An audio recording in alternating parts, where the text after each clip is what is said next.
오늘의 헤드라인 뉴스입니다. 미국 행정부가 삼성전자와 SK하이닉스에 이어 대만 반도체 기업 TSMC에 대해서도 중국 공장으로의 반도체 장비 반출 규제를 강화했습니다.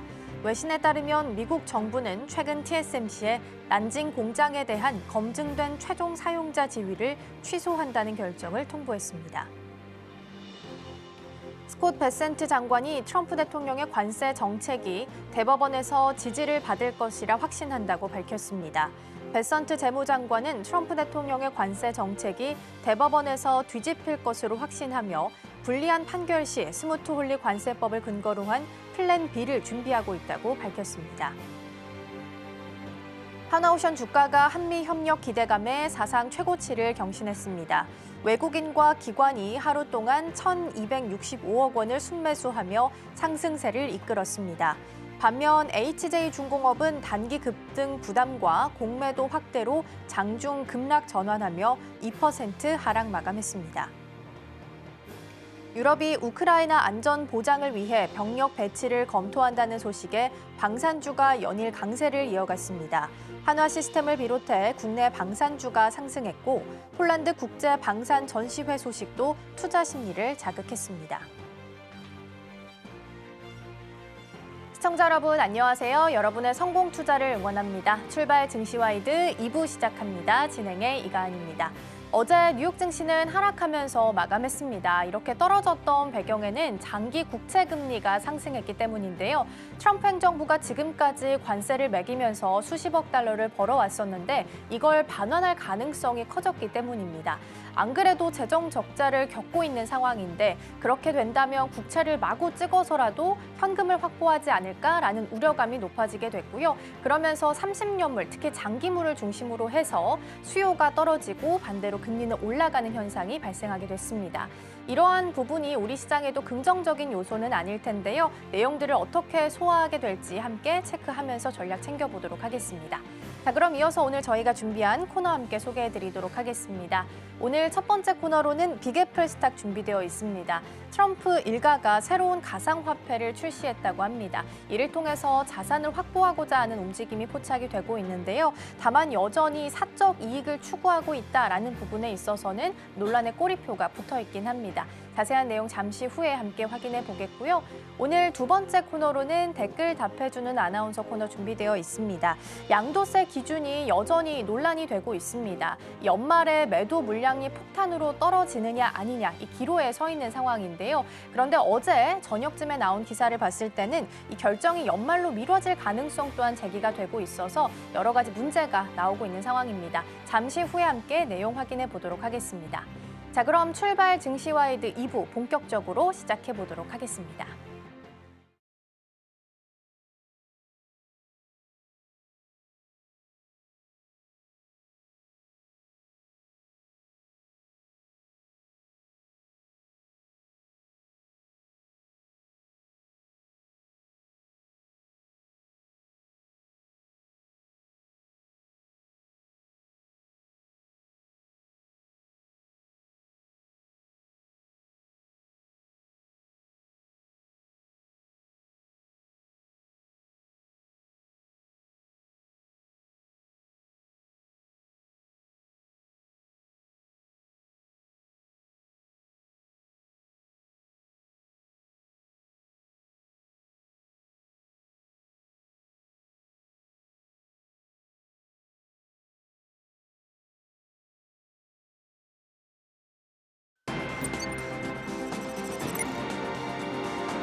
네, 유럽과 미국 모두 재정 적자 우려감이 높아지고 있는 상황입니다. 금리 상승에 대한 우려감이 있는 상황이지만 그럼에도 불구하고 의외로 국내외에서 제약 바이오주들이 선방을 좀 하고 있는 상황인데요. 시장 안에서 해지성 수단으로서 자리매김할 수 있을지, 시장 방어해 줄 수 있을지 함께 확인해 보도록 하겠습니다. 자, 오늘 도움 말씀에는 서울경제TV 윤경철 본부장 자리해 주셨습니다. 본부장님 어서 오세요. 네, 안녕하십니까?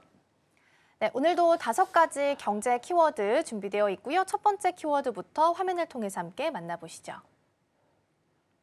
네, 오늘의 첫 번째 키워드입니다. 테슬라 팔고 암호화폐 사고이고요. 네, 최근 블룸버그 통신의 기사를 좀 보면요.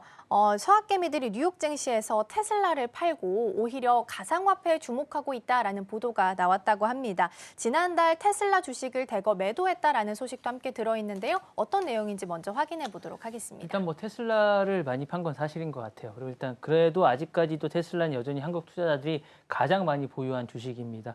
그래서 1위고요. 보유 금액은 219억 달러 정도 된다고 합니다. 2위는 엔비디아고 3위는 팔란티어인데 이게 여러 가지 상징하는 게 좀 많을 것 같습니다. 이제 블룸버그 통신이 이 부분에 대해서 이야기를 했었는데 6억 5천만 달러, 우리나라 달러 약간 9천억 원이 넘는 약간 1조 원 가까운 돈이 이제 이동을 했다라고 말씀드리고 싶고, 특히 이제 테슬라를 그냥 투자하는 분들도 많지만 ETF라든가 TSLA라든가 이런 방식으로 이제 간접 투자를 하시는 분도 많습니다. 그래서 이렇게 지수에 따라서 움직인다거나 이런 식의 하는 분이 많은데, 이게 월간 최대 유출을 기록해서 이제 약간 좀 주목을 끌고 있어요. 결국 테슬라에 투자했던 많은 자금들이 어딘가는 이동을 했다라는 이야기고, 그 판 자금이 우리나라 지금 들어오지 않았기 때문에 어딘가로 이제 갔을 거라 생각하는데, 이제 알아봤더니 암호화폐라는 거죠. 암호화폐 쪽에 좀 더 있을 거라는 거고, 투자자들의 이제 실망감이 좀 있는 것 같습니다. 일론 머스크가 최근 들어서 정치 행보라든가 뭐 우왕좌왕한다든가 어쨌든 연구에 약간 전념을 하지 않는 모습, 이런 모습을 좀 보이면서 지지부진한 주가가 나오고 뚜렷한 성장 동력이 보이지 않는다는 점에서 약간 좀 그런 것 같고요.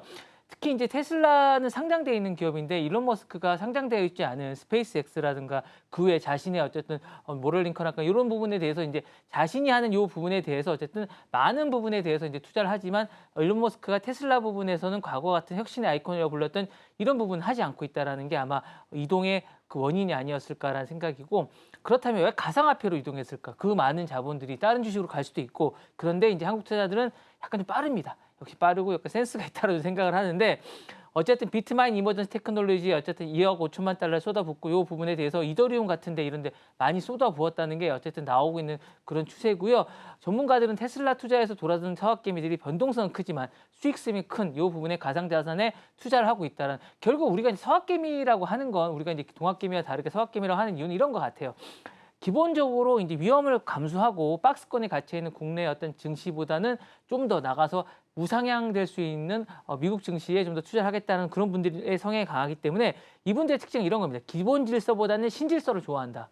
미래에 투자를 하는 거죠. 이런 게 좀 있는 것 같고요. 그다음 이제 일론 머스크란 한 인간보다는, 한 인물보다는, 그에서 좌우되는 것보다는 내가 조절할 수 있는 탈중앙화된 어떤 뭔가에 좀 더 매력을 가지고 있는 것 같고요. 그다음에 이 부분에 대해서 실물 자산도 중요하지만 향후에는 실물이 아니지만 디지털이고 그다음에 이야기가 있는, 내러티브가 있는 이런 자산에 좀 더 투자하겠다. 그러니까 이야기가 있어, 서사가 있어야지 뭔가 투자의 가치가 있다라고 생각하고 있는 것 같고요. 그다음에 이제 안정적인 거는 이제 투자 가치가 없다고 보는 것 같아요. 이왕 이렇게 할 거 우상향이 좀 가능한 건 약간 공격적이지만 고수용군에 좀 더 투자하겠다라는 이런 목적이나 이런 것들이 좀 더 드러난 게 아닌가라는 생각이 들고, 실질적으로 이런 것들이 이제 암호화폐 정책이라는 미국의 대통령의 정책들이 좀 반영이 되면서 약간 실질적인 이익도 많이 보고 있는 게 아닌가라는 생각이 듭니다. 네. 네, 원래는 가장 사랑하는 종목이 테슬라로 알려져 있는 상황이죠. 근데 주가가 좀 지지부진하고 수익률 또한 그에 좀 기대에 못 미치다 보니까 오히려 수익률이 좀 더 크게 나올 수 있는 가상화폐 쪽으로 수급의 이동이 나타났다라는 부분에 대해서 짚어주셨습니다. 자, 그러면 테슬라 이런 대규모 순매도가 나타난 부분이 일시적으로 봐야 될지 아니면 트렌드가 새롭게 만들어지고 있다라고 해석을 해야 될지 어떻게 보실까요? 뭐 이렇게 뭐 이분법적으로 볼 수 있는 건 아닌 것 같아요. 일단 기본적으로 이제 전문가들 역시 두 가지 역시 다 있다라고 보고 있는데, 약간 그 장기적인 것에도 힘을 둔다는 점이 약간 테슬라 쪽에는 안 좋은 소식이 아닌가. 왜냐하면 둘 다 좋은 게 아니라 단기적으로만 그냥 얘기를 한다 그러면 이게 어째 테슬라가 일시적인 현상을 할 수 있겠지만, 이게 장기적으로도 한껏 무게중심 두고 있다라는 게 약간 좀 그런 것 같고요. 일단은 단기적인 건 이런 것 같습니다. 이제 금리라든가 환율이라든가 관세 같은 그런 변수가 좀 있기 때문에 자금이 어쨌든 이 부분이 약간 끝나거나 언제는 돌아올 수 있지만, 최근 4개월 동안 18억 달러가 나갔다라는 건 약간 이채롭다라고 할 수 있을 것 같아서 테슬라 스토리에 대해서 이제 이 내러티브가 더 이상 없다는 거죠. 새로운 신비로운 거라든가 혁신이라든가 이런 가치에 대해서 일론 머스크가 지금 제시를 안 하고 있고, 일론 머스크 자체도 테슬라보다는 다른 스페이스X라든가 다른 비상장 주식에 좀 더 많은 관심을 갖고 있는 듯한 느낌이 들어서 투자자들의 신뢰가 많이 약해진 구조로 이제 나오고 있습니다. 그래서 이제 그런 부분들이 어디로 갔다냐고 아까 말씀드렸지만, 한국 투자자들은 이 부분에 대해서 어쨌든 내러티브가 있는 어쨌든 암호화폐 쪽으로 갔다라는 생각이고, 가상자산에 관련된 모멘텀 여러 가지가 있지만 일단은 제가 볼 때 비트코인과 이더리움이 최근에 급등했다라는 게 약간 좀 힘이 있는 것 같아요. 그리고 일단 비트코인이 한계가, 그러니까 개수가 정해져 있는 어떤 암호화폐라는 점이 좀 더 매력적이라는 생각이 좀 가지고 있는 것 같고요. 약간 금과 비슷하다고 생각하고 있는 것 같아요. 둘째로는 규제 완화라든가 제도권 편입이 계속되고 있습니다. 왜냐하면 일단 트럼프 정부가 본인 자체도 어쨌든 암호화폐를 개발할까 말하고 있고 이런 부분이 있다 보니까 규제 완화와 제도 편입이 좀 될 거라는 생각이 좀 있는 것 같고 우리나라도 이 부분이 있다. 그리고 스테이블 코인이 나라별로 지금 계속하고 있다라는 점도 약간 기대 심리가 있다라는 생각이 좀 있는 것 같습니다. 그리고 일단 암호화폐는 제가 계속 말씀드리지만 서사 구조가 있습니다. 뭔가를 발전시킬 수 있는 이야기가 좀 있다라는 게 사람들의 매력이 끌고 그런 거기 때문에 투자할 가치가 있다라고 좀 보는 것 같아요. 그리고 이제 제가 계속 말씀드리지만 일단은 국내장의 안정적인 이런 박스권에서 약간 실망했던 많은 어떤 투자자들이 좀 젊은 시절에 이제 고수익이라든가 고위험에 관해서 투자를 하겠다는 생각이 좀 있는데요. 이런 효과는 사실 어떤 결과를 낳냐면 최근에 우리나라 집값이 움직이고 이런 부분들이 40, 50대가 많이 사거든요. 이런 부분의 결과를 보면 가장 많은 것들이 이렇게 수익을 낸 분들이 사실은 이제 우리나라 집값도 받치고 있다라고 하거나 이런 부분에 자금이 또 들어오고 있으면서 이런 부분도 아마 연동돼서 풍선 효과가 나타나고 있는 게 아닌가라는 생각이 들어서 이런 부분을 유심히 보시고 투자를 결정하시는 게 아마 좋은 결과를 낳지 않을까라는 생각이 듭니다. 네. 네, 테슬라에서 가상화폐에 대한 수급의 이동이 어느 정도 포착이 됐다라는 부분 첫 번째 키워드로 살펴봤습니다. 자, 그럼 이어서 두 번째 키워드 함께 확인해 보시죠. 네, 오늘의 두 번째 키워드입니다. 트럼프 월드 리버티 파이낸셜 코인 상장이고요. 트럼프 대통령 일가가 새로운 가상화폐를 출시하면서 최대 50억 달러, 우리 돈으로 약 7조 원 정도 지금 자산을 확보했다라는 보도가 나왔습니다. 어떤 내용일까요? 일단 월드 파이낸셜 이 주식이라는 회사 자체가 코인을 발행할 것이라고 예상을 하고 있습니다. 그래서 이 부분에 대해서 이제 보도에 따르면 거래가 되자마자 WFI의 주사가 시가총액이 치솟으면서 이제 50억 달러 했죠. 요즘 좀 떨어졌습니다. 그래서 약간 좀 떨어진 상태고요.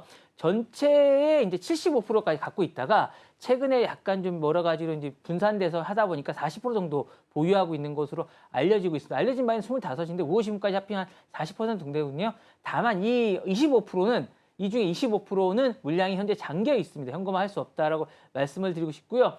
요 이제 WFI 외에도 USDI라고 이제 스테이블 코인 사업도 병행하고 있습니다. 그래서 여러 가지 가상화폐 사업을 하고 있다라는 점이 아마 이 부분이 투자자들에게는 명확한 메시지를 주는 게, 왜냐하면 트럼프 일가조차도 이제 가상화폐에 투자를 한다. 그러면 이제 정책이나 이런 것들이 우호적일 수밖에 없고 트럼프 정부가 이제 들어오고 나서 계속적으로 정책이 보면 게리 겐슬러가 물러난 이후에 계속 이 부분에 대해서 SEC와 함께 다투지를 않아요. 그러다 보니까 가상화폐에 대해서 되게 좋은 것만 나오고 있고 이 부분에서 어쨌든 트럼프 일가가 거액 자산을 확보했다는 점에서 이 부분은 향후에도 어쨌든 제시하는 부분이나 메시지가 분명하다라고 할 수 있을 것 같고요.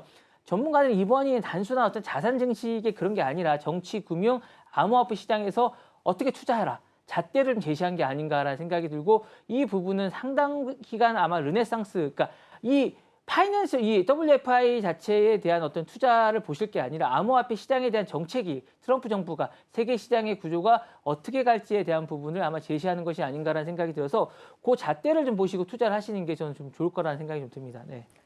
네, 어쨌든 트럼프 일가가 자산을 확보하고 또 새로운 자산 확보 동력으로서 사용하고 있다 보니까 여전히 사적 이익을 추구한다라는 논란의 꼬리표는 떼지 못하고 있는 상황이긴 합니다. 자, 이렇게 트럼프 일가가 지분을 가지고 가게 된다면 지배구조나 의사결정의 투명성에 있어서도 사실상 문제가 좀 제기가 될 수 있을 것 같은데 어떤 리스크들이 좀 있을까요? 이제 문제는 되고 있습니다. 문제는 되고 있는데 트럼프가 이제 허니문 기간, 아직은 1년이 안 지났기에 약간 허니문 기간인 것 같아요. 그래서 이 부분이 지배구조가 문제는 분명히 됩니다. 창립 일가가 상당수의 지분을 갖고 있고 대통령이 어쨌든 이해가 상충이 된다는 점은 계속적으로 나오는 얘기거든요. 근데 타격을 안 받아요. 타격감이 없다라는 게 중요합니다. 왜냐하면 일단은 지금 1월 기간이고 한 1년 정도는 이게 가능할 것이라고 보는 거죠. 그러니까 내년 초까지는 아마 이런 좋은 관계나 이런 밀월 관계가 계속 지속이 될 거고 사업에 큰 영향이 없을 거라는 판단이 드는 겁니다. 그러니까 이 부분은 상당히 중요하고 시장 신뢰에서도 그대로 나타나고 있다는 거죠. 왜냐하면 이런 부분들을 계속 의혹을 제기하지만 사실 드러난 부분이 없고 로비성이라든가 이런 부분들이 없습니다. 그러니까 드러날 수는, 그러니까 실제로 있을 수는 있겠지만 드러난 게 없다는 거죠. 그리고 밝힐 수도 없다는 부분이 아마 이런 부분인 것 같고요. 그러다 보니까 이제 대주부 부분에 이제 잔금 해제가 이제 나오는 시점, 요기 전까지는 아마 이게 가격 방어 좀 되지 않을까라는 생각인데요. 요 이해관계에 대한 부분 리스크는 아직까지는 드러나지 않고 있으면서 이 부분은 논란은 되고 있지만 드러나지 않고 있다는 점에서 투자에 유의하시면 될 것 같고 요게 이제 어쨌든 락이 풀리는 시점까지는 아마 이 밀월 관계라든가 좋은 어쨌든 관계는 좀 유지되지 않을까라는 판단이 듭니다. 결국에 이제 트럼프 일가가 이 부분에 출발한 경우에 얼마만큼 전문 지식이 없는 두 사람이 얼마만큼 이 부분에 아버지의 후광을 입었지만 향후에 좀 더 발전적이고 좋은 방향으로 이 부분을 개발할 수 있을지가 관건이 아닐까. 후광 효과라는 건 충분히 있습니다. 이미 반영이 됐다라고 보고요. 향후에 이 부분을 향후에 좀 더 어떻게 긍정적이고 투명하게 해서 시장에 신뢰를 얻느냐가 관건이 아닐까라는 생각이 듭니다. 네. 네, 트럼프 대통령의 새로운 코인 상장과 관련된 키워드 살펴봤고요. 다음 키워드 함께 넘어가 보시죠. 네, 다음 세 번째 키워드입니다. 알리바바의 역습이고요.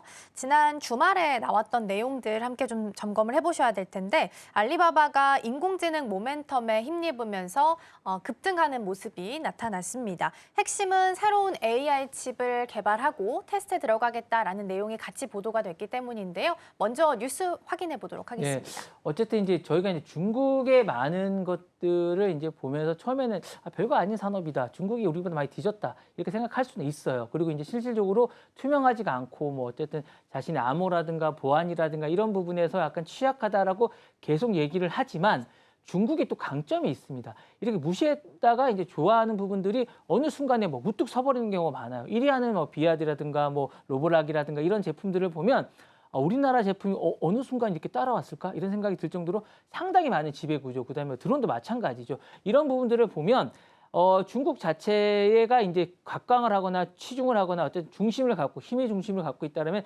저력이 있다는 건데 알리바바도 최근에 이런 모습을 좀 보이고 있습니다. 알리바바의 처음에 많은 부분들이 알리익스프레스를 샀던 부분들은 제품이 아주 안 좋다라거나 이런 부분을 많이 느꼈지만 유통 부분에서도 혁신을 거듭하면서 최근에 좋은 제품들이 많이 나오고 있다라고 말씀을 드리고 싶은데 클라우드 부분도 마찬가지인 것 같아요. 클라우드 부분이 AI 매출이 2배 이상 급증했다.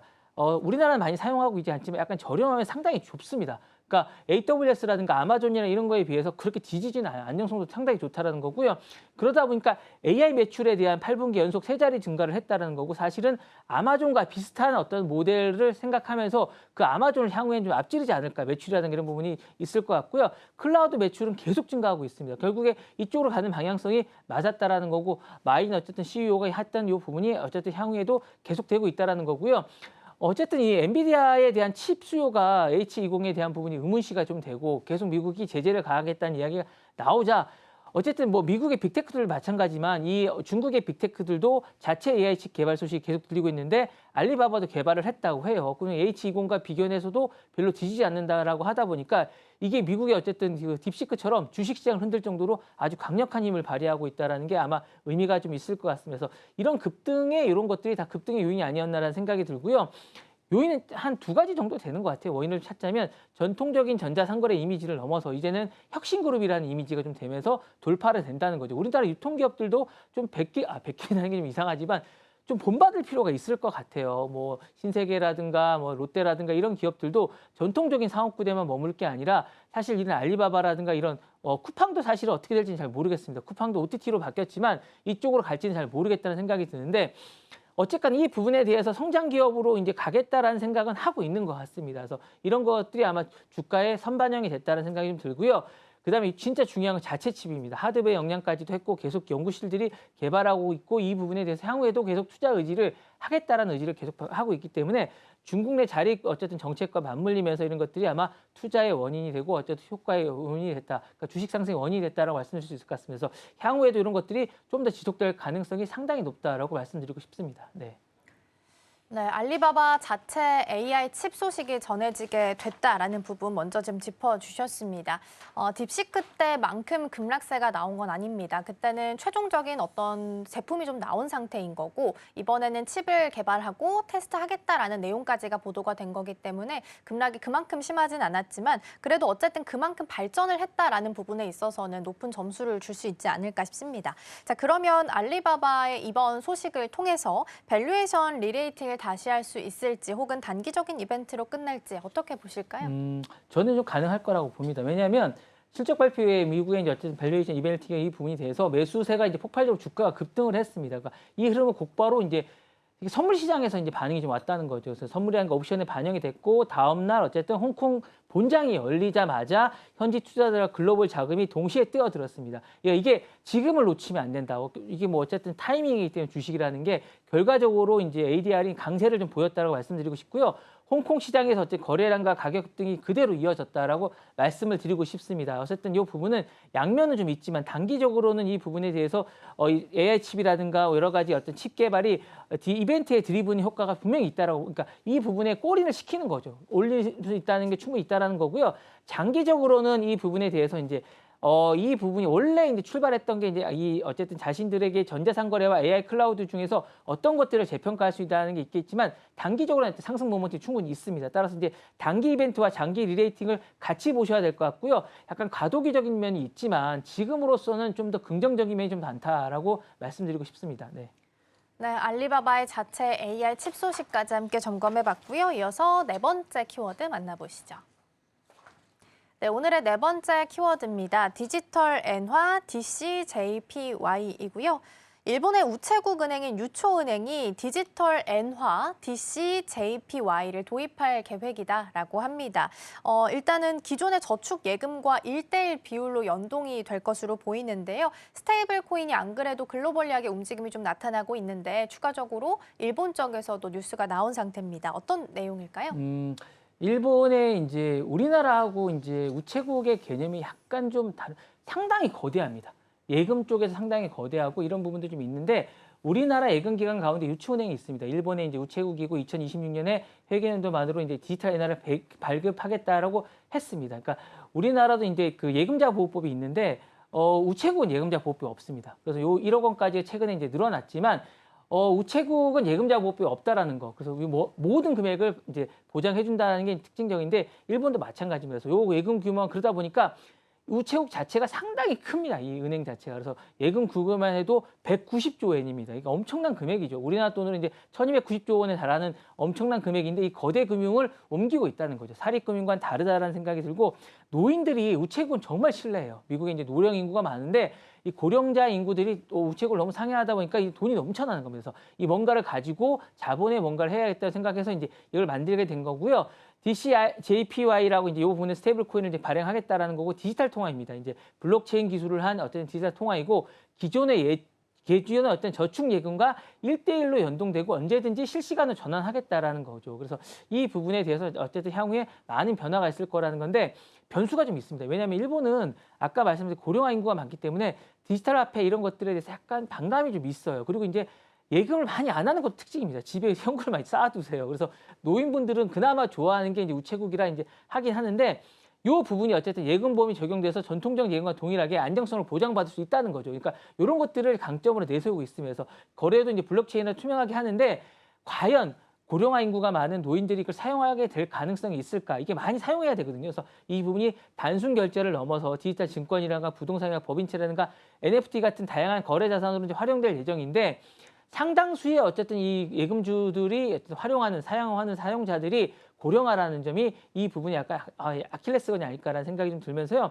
다만 이제 상징성은 좀 있는 것 같아요. 이 부분이 발표로서 어떤 금융 인프라가 대전환을 하겠다. 우리나라보다 좀 빠른 거예요. 좀 빠른 거라는 생각이 좀 들고요. 거래 효율성이라든가 비용 절감뿐만 아니라 현금 의존도가 상당히 높습니다. 일본에서는 카드 안 되는 곳이 많거든요. 그러니까 이런 부분들도 줄이겠다는 생각이 좀 있는 것 같은데 이런 글로벌 디지털에서 어쨌든 일본이 앞서가겠다라고 이야기한 게 아닌가라는 생각이 듭니다. 네.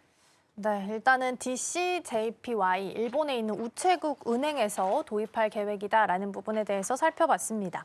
자, 그러면 사실 법적인 문제도 빼놓을 수는 없을 것 같아요. 이제 우리나라에서는 아직까지 제도화가 좀 마련이 되진 않은 상태인데 법적 성격은 일본 안에서 어떻게 파악을 해볼 수 있을까요? 아까 말씀하셨다시피 보장을 해주는 겁니다. 그러니까 거의 원금을 이제 다 보장을 해주겠다고, 워런티를 해주겠다고 하고 있는 거고요. 유치은행이 사실은 이제 예금 기반으로 이제 발행하는 토크나 예금, 즉 우리나라 은행형 스테이블 코인이거든요. 그래서 실물 엔화하고 1대1로 연도되기 때문에 이게 뭐 예금 보험이 적용돼서 안정성이 보장이 됩니다. 그러니까 이게 뭐 허공에 떠 있거나 어쨌든 기본적으로 자산이 많아요. 이걸 워런티 해줄 수 있는 자산이 많기 때문에 그냥 미국에서 발행하는 스테이블 코인이나 이런 것도 1대1 연동하는 스테이블 코인하고 일단 일반 뭐 민간 회사가 하는 거랑 상당히 좀 많이 다를 왜냐하면 그 회사들은 자산이 얼마가 있을지 잘 모르기 때문에 그리고 실질적으로 가지고 있는 부분에 대해서 워런티 해주거나 신뢰하는 부분은 상당히 없다는 점에서 아마 이 유치은행하고 좀 다른 것 같습니다. 법적으로는 예금 채권 블록체인 위에서 디지털을 한 거기 때문에 금융권 안에서 움직이게 되면서 이 부분은 안전하지 않을까라는 생각이 드는데요. 근데 이거 우리나라에 보여주는 시간이 상당히 높습니다. 왜냐하면 첫째, 은행 주대 스테이블코인 가능성입니다. 일본처럼 한국의 시중은행도 원화 기반의 이 부분을 나설 수 있다는 의미가 되거든요. 그러니까 성공을 거두면 빨리 나서지 않을까라는 생각이 들고 한국은 이미 토큰 증권 제도라는 게 관련 기반이 마련되어 있으면서 우리나라도 하면 바로 할 수 있다는 생각이 드는데 이 부분 좀 아쉽다는 생각이 들고요. 그다음에 이제 이게 제일 좋은 게 뭐냐면 지방 정부하고 공공 영역의 확장입니다. 이 부분은 이제 은행은 어쨌든 그 우체국의 유치은행 같은 경우에는 공공금융 시장이 좀 성격이 강합니다. 그 전체 금액을 다 보장해 준다 해서 한국도 지자체가 발행 지역화폐가 이제 스테이블코인으로 전환할 수 있는데 좋은 모델로 수리 이제 삼을 수 있다라는 생각이 좀 듭니다. 왜냐하면 지자체가 보장해 주면 공공 성격이 강하기 때문에 유치은행하고 비슷하지 않을까라는 생각이 들고요. CBDC의 어떤 보완 역할도 좀 할 수 있을 것 같은 생각이 듭니다. 우리나라는 이제 원화의 CBDC 실험은 이제 아직 제한적이지만 하고 있는데 이런 부분들이 아마 미국이 일본에서 하고 있기 때문에 어쨌든 이 부분이 어쨌든 좋은 선례가 되지 않을까라는 생각이 들고 일본이 이렇게 하면 우리나라도 이제 제도나 설계를 그대로 따라갈 수 있기 때문에 좀 더 많은 부분을 좀 지켜보고 성공 가능성의 좀 여부를 타진해 볼 필요 있지 않을까라는 생각이 듭니다. 네. 네, 일본에서 시작된 이런 움직임이 어쨌든 글로벌리하게 스테이블 코인에 대해서 긍정적으로 만들어지는 흐름에 따라갈 수 있다라는 말씀 주셨고요. 우리나라 또한 본보기 삼아서 여러 가지 제도가 마련될 수 있겠다라는 부분도 짚어주셨습니다. 자, 이어서 마지막 키워드 함께 확인해 보도록 하겠습니다. 네, 오늘의 마지막 키워드는 베센트 진심은이라는 키워드고요.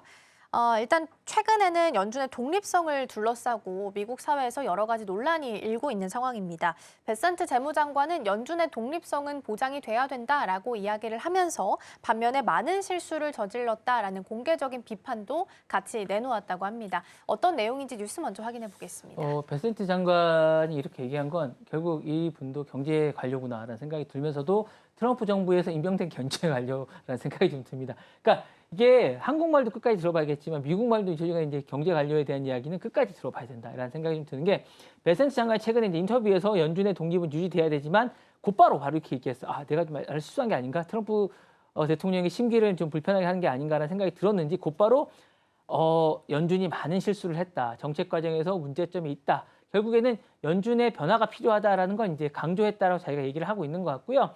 최근에 이 부분에서 특히 연준이사 리사쿡 해임건에 관해서는 혐의 사실이라면 사임하는 게 맞다라고 이야기를 하면서 트럼프 대통령에게 지지를 다시 한 번 더 선언했고 자신은 트럼프 대통령이 임명한 재무장관이라는 걸 다시 한 번 더 입증을 해주는 게 아닌가라는 생각이 듭니다. 그래서 정치권이 연준의 직접 견해에 대한 어쨌든 트럼프 대통령 말고 어쨌든 이 부분에 대해서 어쨌든 경제 관료가 처음으로 이제 얘기를 했다는 점에서 견제를 하는 어쨌든 첫 신호탄이 아닐까라는 생각이 들고요. 당장은 여기에 대해서는 뭐 그렇게 흔들리지는 않았습니다. 그래서 뭐 S&P 500 지수라든가 미국 국채 수익률이라는 이런 건 안정세를 보이고 있지만 계속적으로 말을 하게 된다면 그리고 이 발언이 어쨌든 통화 정책에 영향을 주게 된다면 어쨌든 금융시장도 흔들리지 않을까라는 생각이 들고요. 여러 가지 이야기는 좀 있는 것 같아요. 정치권이라든가 통화 정책의 긴장감은 계속 있을 것 같고 어쨌든 계속 낮출 듯하면서 계속 낮추지 않는 어쨌든 이 부분의 파월 의장에 대해서 마지막까지 고삐를 당기고 있는 게 아닌가라는 생각이 듭니다. 어쨌든 이달 말에 어쨌든 연준의 금리를 낮추게 될 텐데 이 부분을 끝까지 긴장을 늦추지 않고 낮추게끔 하는 어떤 시도가 아닌가라는 생각이 좀 듭니다. 네.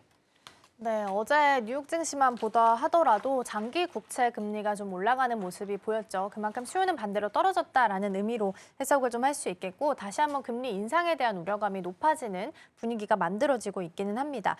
자, 이거랑 별개로 연준의 독립성에 대한 내용을 떼놓고 이야기를 해본다면 보호장치가 추가될 가능성 또한 있는 걸까요? 보호장치는 이제 임기가 14년이라는 게 저는 보호장치인 것 같아요. 뭐 14년 되고 나면 거의 제가 볼 때 대통령 임기에 거의 제가 볼 때 3-4배 정도 되는데 이게 이제 긴 편입니다. 그러다 보니까 대통령이 뭐라고 해도 그렇게 말을 안 듣는 이유나 정책을 14년이라고 준 이유는 그런 것 같아요. 흔들리지 마라. 독립성을 가지라고 하는 장치가 이제 보호장치인 것 같습니다. 근데 이제 그거를 제도 안에서 뭔가를 방법을 찾아서 대통령이 흔들고 있다는 거고 해임 요건도 더 엄격하거나 규정을 하고 있습니다. 그리고 상원 동의 절차를 하게 되는 거죠. 다만 지금 상원이 공화당이 장악하고 있다는 점, 이 부분이 상당히 의미가 좀 있을 것 같고 초당적 결의안이나 정치적 개입을 이제 자제를 실수를 할 수 있습니다. 그리고 이렇게 된 연준에 해임되는 사례가 거의 없기 때문에 이 부분에 대해서 아마 미국의 양극화를 고려할 수 있기 때문에 좀 어렵지 않을까라는 생각이 듭니다. 그래서 특별하게 잘못을 하거나 자진 사퇴를 계속 유도하는 이유는 이런 것 같아요. 그러니까 직접적으로 이제 사임을 하거나 이제 퇴임을 시킬 수 없기 때문에 이 부분에 대해서 어떻게 그렇게 하는 게 아닌가라는 생각이 들고 문제는 이게 독립성이 논란이 되면 우리나라 같은 나라나 다른 나라들 우방국이나 이렇게 같이 미국과 연계되어 있는 이런 나라들의 어떤 금융시장이 흔들린다는 그리고 이제 채권 시장이 영향을 미칠 수밖에 없다라는 게 이제 크게 되는 거고요. 연준의 신뢰가 흔들리면 사실은 더 금리를 높게 요구할 것 같지 않습니까? 뭐 우리나라처럼 이제 뭐 많이 빌리게 되는 이런 나라들은 달러 강세 보이면 신흥국의 통화가 압력을 받게 됩니다. 이건 어쩔 수 없는 거라는 생각이 좀 들고요. 미국 국채 금리가 또 불안해지면 채권 또 위험이 프라이머리가 붙어서 약간 또 위험하게 됩니다. 그래서 이 부분이 어쨌든 조달 비용이 상승하게 되고요. 투자자들이 이제 안전자산이 강달러가 되기 때문에 향후에 이제 투자를 하거나 뭔가 이게 전국이 얼어붙을 가능성이 상당히 높다라고 말씀드리고 싶은데 대규모의 자금 유출이 발생할 수 있는 우리 증시도 얼어붙을 가능성이 상당히 높습니다. 그래서 데이터 페이퍼 그러니까 이 부분에서 상당히 좀 유념하셔야 될 것 같은 그런 생각이 들면서 이 부분은 상당히 향후에 좀 지켜봐야 되지 않을까라는 생각이 들고 이 자체가 단순히 연준의 금리를 뭐 낮추라 이런 부분이 아니라 연준에 대한 독립성을 훼손하는 상당한 의미가 좀 있습니다. 그래서 이 부분은 가능하면 안 하는 게 좋다라고 말씀을 드리고 싶고 금리를 낮추는 방향은 여러 가지가 있으니까 이 부분만 건드리는 게 좋지 독립성을 훼손할 경우에 이게 나비 효과처럼 우리나라 같이 여러 신흥국이나 이런 채권국들이 상당히 영향을 받을 수 있기 때문에 이런 부분들은 좀 조심할 필요가 있지 않을까라는 생각이 듭니다. 네. 네, 트럼프 대통령이 여기저기서 소송에 좀 휘말리고 있는 것 같네요. 일단은 관세에 대한 부분도 문제가 되고 있고 리사쿡 연준 이사와의 이슈도 있는 상황이기 때문에 나오는 뉴스대로 함께 체크해드리도록 하겠습니다. 자, 이렇게 해서 5가지 경제 키워드 살펴봤고요. 본부장님과는 여기서 인사 나누겠습니다. 오늘 말씀 고맙습니다. 네, 감사합니다.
네, 오늘부터는 2부에서 댓글 답해주는 아나운서 코너로 이어가 보도록 하겠습니다. 김고은 앵커 나와 계십니다. 어서 오세요. 안녕하세요.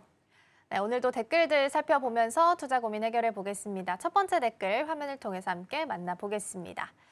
네, 첫 번째 댓글입니다. 퀄컴 값 너무 비싸 이참에 자급자족이라는 댓글이고요. 삼성전자와 관련된 내용 함께 점검해 보도록 하겠습니다. 내년 초에 이제 갤럭시 S26이 공개가 될 예정인데 삼성의 자체 칩셋이 다시 들어간다고 합니다. 한 2년 만에 복귀라고 해서 이게 도대체 어떤 이유 때문에 다시 이렇게 돌아오는 방법을 선택하게 된 걸까요? 네, 일단 이번에 삼성이 다시 엑시노스를 탑재하게 된 배경에는 기술 자신감과 비용 절감이 있습니다. 이번에 탑재되는 엑시노스 2600은 삼성의 최신 2나노 공정으로 만든 첫 전략형 칩인데요. 쉽게 말하면 이전보다 훨씬 더 미세하게 만들어서 발열도 줄고 전력 효율도 더 좋아졌습니다. 삼성은 모델별로 전략을 달리했습니다. 기본형과 슬림 모델에는 엑시노스를, 또 울트라 모델에는 퀄컴의 최신 칩을 넣습니다. 또 지역별로도 다르게 적용을 하는데요.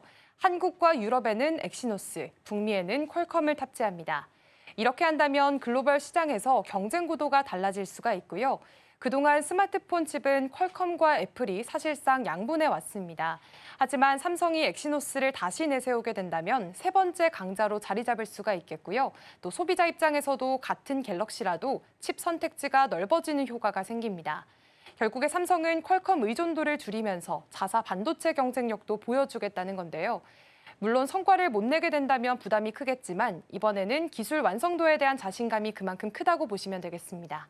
네, 그만큼 성능 논란은 이전부터 말씀해 주셨던 것처럼 있기는 했습니다. 그리고 이번에는 실제 성능 테스트 결과도 같이 공개가 됐다고 하는데 어떤 결과값을 받았을까요? 네, 일단 이번 결과는 꽤 고무적이었습니다. 최근 해외 벤치마크에서 공개된 엑시노스 2600 점수를 보면요. 싱글코어 3309점, 멀티코어 11256점이 나왔습니다. 퀄컴의 최신 칩과 비교했을 때 거의 비슷한 수준인데요. 특히나 눈에 띄었던 건 개선 속도였습니다. 이전 테스트보다 싱글 성능은 17%, 멀티 성능은 21%가 올랐습니다. 해외 IT 매체들도 과거의 실망을 고려했을 때 인상적이다라는 평가를 내놓을 정도였는데요. 여기에다가 AI 성능도 크게 강화가 됐습니다. 삼성은 이번 칩에 NPU를 업그레이드했는데요. 앞으로 스마트폰에서 AI 기능 활용이 좀 더 늘어나게 될 텐데 이 부분이 사용 경험을 확 달라지게 만들 수 있습니다. 그리고 또 하나 중요한 건 발열 관리입니다.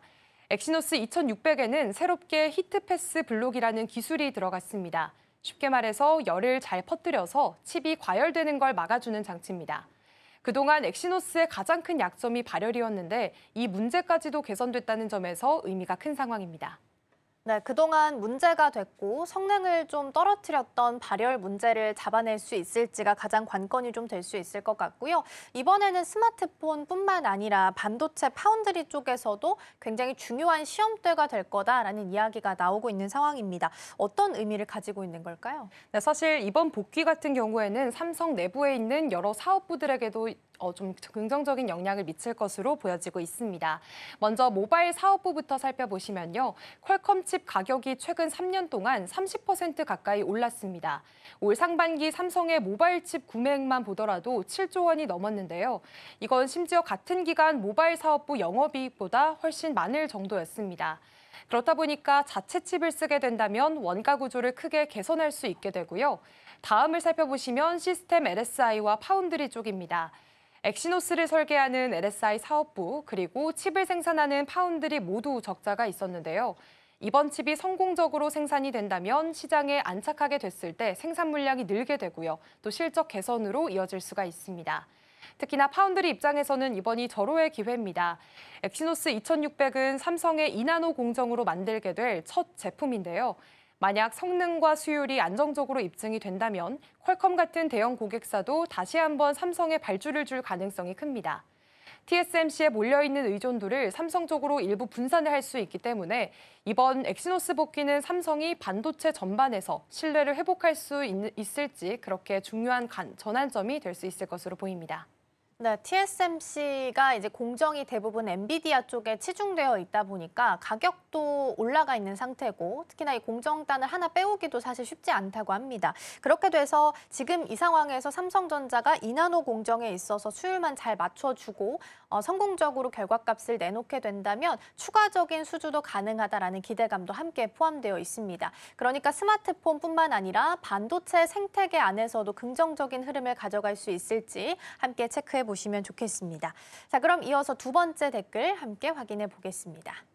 네, 오늘의 두 번째 댓글입니다. 서울 컨퍼런스 끝나면 XRP 떡상각이라는 댓글이고요.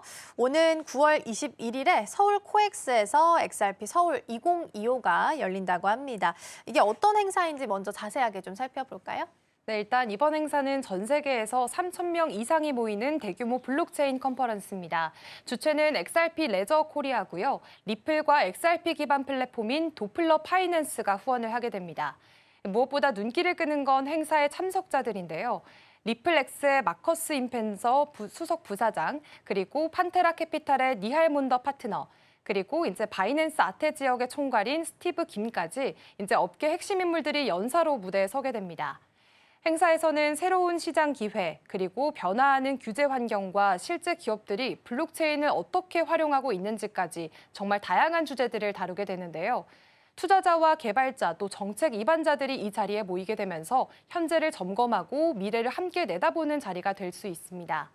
특히나 이번 행사는 코리아 블록체인 위크 시즌과 맞물려 열린다는 점에서도 의미가 큽니다. 한국은 지금 세계적으로 거래 규모가 큰 시장이고요. 투자자층도 두텁습니다. 신기술 확산 속도도 빠르고 또 규제 논의도 좀 활발하기 때문에 이번 행사는 아시아 시장의 전략적 가치를 다시 한번 확인하는 무대가 될 전망입니다. 네, 여러 가지 행사 속에서 이번에는 글로벌 블록체인의 산업이 어떻게 흘러가고 있는지를 파악할 수 있는 계기가 될 거다라는 부분 짚어주셨습니다. 자, 그럼 리플은 구체적으로 XRP 같은 경우에는 어떤 전략을 좀 펼치고 있는 걸까요? 지금 리플은 이제 단순 송금을 넘어서서 금융 인프라 전반으로 영역을 확장해 나가고 있습니다. 핵심은 스테이블 코인 리플 USD와 글로벌 유동성 자산인 XRP인데요. 먼저 리플 USD부터 살펴보면 미국 국채와 단기 자금 펀드, 은행 예치금으로 뒷받침돼 있습니다. 보관은 뉴욕 멜론은행이 맡고요. 뉴욕 금융당국이 직접 감독을 합니다. 또 최근에는 평가 기관에서 안정성과 거버넌스 면에서 최고 등급인 A를 받기도 했습니다. 또 여기서 XRP의 쓰임새도 달라지고 있습니다. 예전처럼 단순 결제 수단이 아니라 온디맨드 유동성 기능을 통해서 실시간으로 청산이 가능한代자산 역할을 하고 있습니다. 쉽게 말해서 기업들이 외화를 미리 쌓아둘 필요 없이 바로 송금과 결제가 가능하다는 건데요. 이렇게 된다면 환율 변동 위험이나 자금이 묶이는 문제를 줄일 수가 있고요. 글로벌 결제 효율도 더 높아지게 됩니다. 이런 구조는 결제뿐만 아니라 부동산 토큰화, 증권 디지털화, 그리고 글로벌 상거래 같은 분야까지 확장될 수가 있습니다. 즉 리플이 말하는 인터넷 오브 밸류는 이미 제도권 안에서 구체적으로 만들어지고 있는 그런 전략이라고 보시면 되겠습니다. 네, 특히나 이제 코인 같은 경우에는 규제 환경이 어떻게 변하는지에 따라서 코인 시장에도 가격 변동을 유발하기도 하는데요. 그렇다면 지금 상황에서는 어떤 변화들이 좀 예상되고 있을까요? 지금 시장에서는 규제가 이 XRP의 가격을 끌어올릴 수 있다라는 전망들이 나오고 있습니다. 특히나 XRP가 미국 금융 규제 체계 안에 들어가게 된다면 상승폭이 더 커질 수 있다는 분석이 나왔는데요. 비트코인 초기 투자자인 펌피우스가 이렇게 얘기를 했습니다. 만약 리플이 미국 통화감독청에서 은행 인가를 받게 된다면 현재 약 2.8달러 수준인 XRP가 최대 50달러까지 오를 수 있다는 겁니다. 시가총액으로는 비트코인을 뛰어넘는 규모인데요. 그런데 왜 이런 전망이 나오냐면 사실 인가가 승인이 된다면 리플은 단순한 핀테크 기업이 아니라 연방 인가은행이 됩니다. 이제 그렇게 되게 된다면 결제나 자산 보관, 스테이블 코인 발행, 증권 결제 서비스까지 직접 할 수 있게 되고요. 이 과정에서 XRP는 유동성 자산 역할을 하게 됩니다. 전 세계 은행 간의 결제 규모의 극히 일부만 리플 네트워크로 들어오게 되더라도 수요가 폭발적으로 늘 수 있다는 계산이고요. 하지만 현재 반발도 만만치 않습니다. 미국 은행협회 같은 전통 금융권들은 암호화폐 기업의 은행 인가 자체를 강하게 반대하고 있습니다. 하지만 업계에서는 오는 10월 미국 통화감독청의 결정이 글로벌 시장 흐름을 뒤흔들 중요한 분기점이 될 것으로 보고 있고요. 결국 XRP의 미래는 규제 편입과 제도권 인정 여부에 따라 달려있다고 볼 수 있겠습니다. 네, 오는 10월에 있을 미국의 통화감독청의 결정 그리고 현물 ETF 관련된 내용까지 여러 가지 변수들 확인하면서 가셔야겠습니다. 자, 그럼 이어서 세 번째 댓글 화면을 통해서 함께 만나보시죠. 네, 오늘의 세 번째 댓글입니다. 결론 미루는 사이 시장 불확실성만 폭증이라는 댓글이고요. 요즘도 대주주 양도세 기준을 두고서 시장에서는 감론을박 논란이 좀 뜨거운 상황이긴 합니다. 원래는 이달에 이제 9월 초쯤 결론이 날 거다라는 이야기까지 나온 상태였는데 논의가 좀 미뤄진 것으로 보입니다. 시장 안에서는 가장 싫어하는 게 불확실성이잖아요. 네. 그래서 걱정하시는 분들 많으실 것 같은데 어떤 내용인지 먼저 짚어주시죠.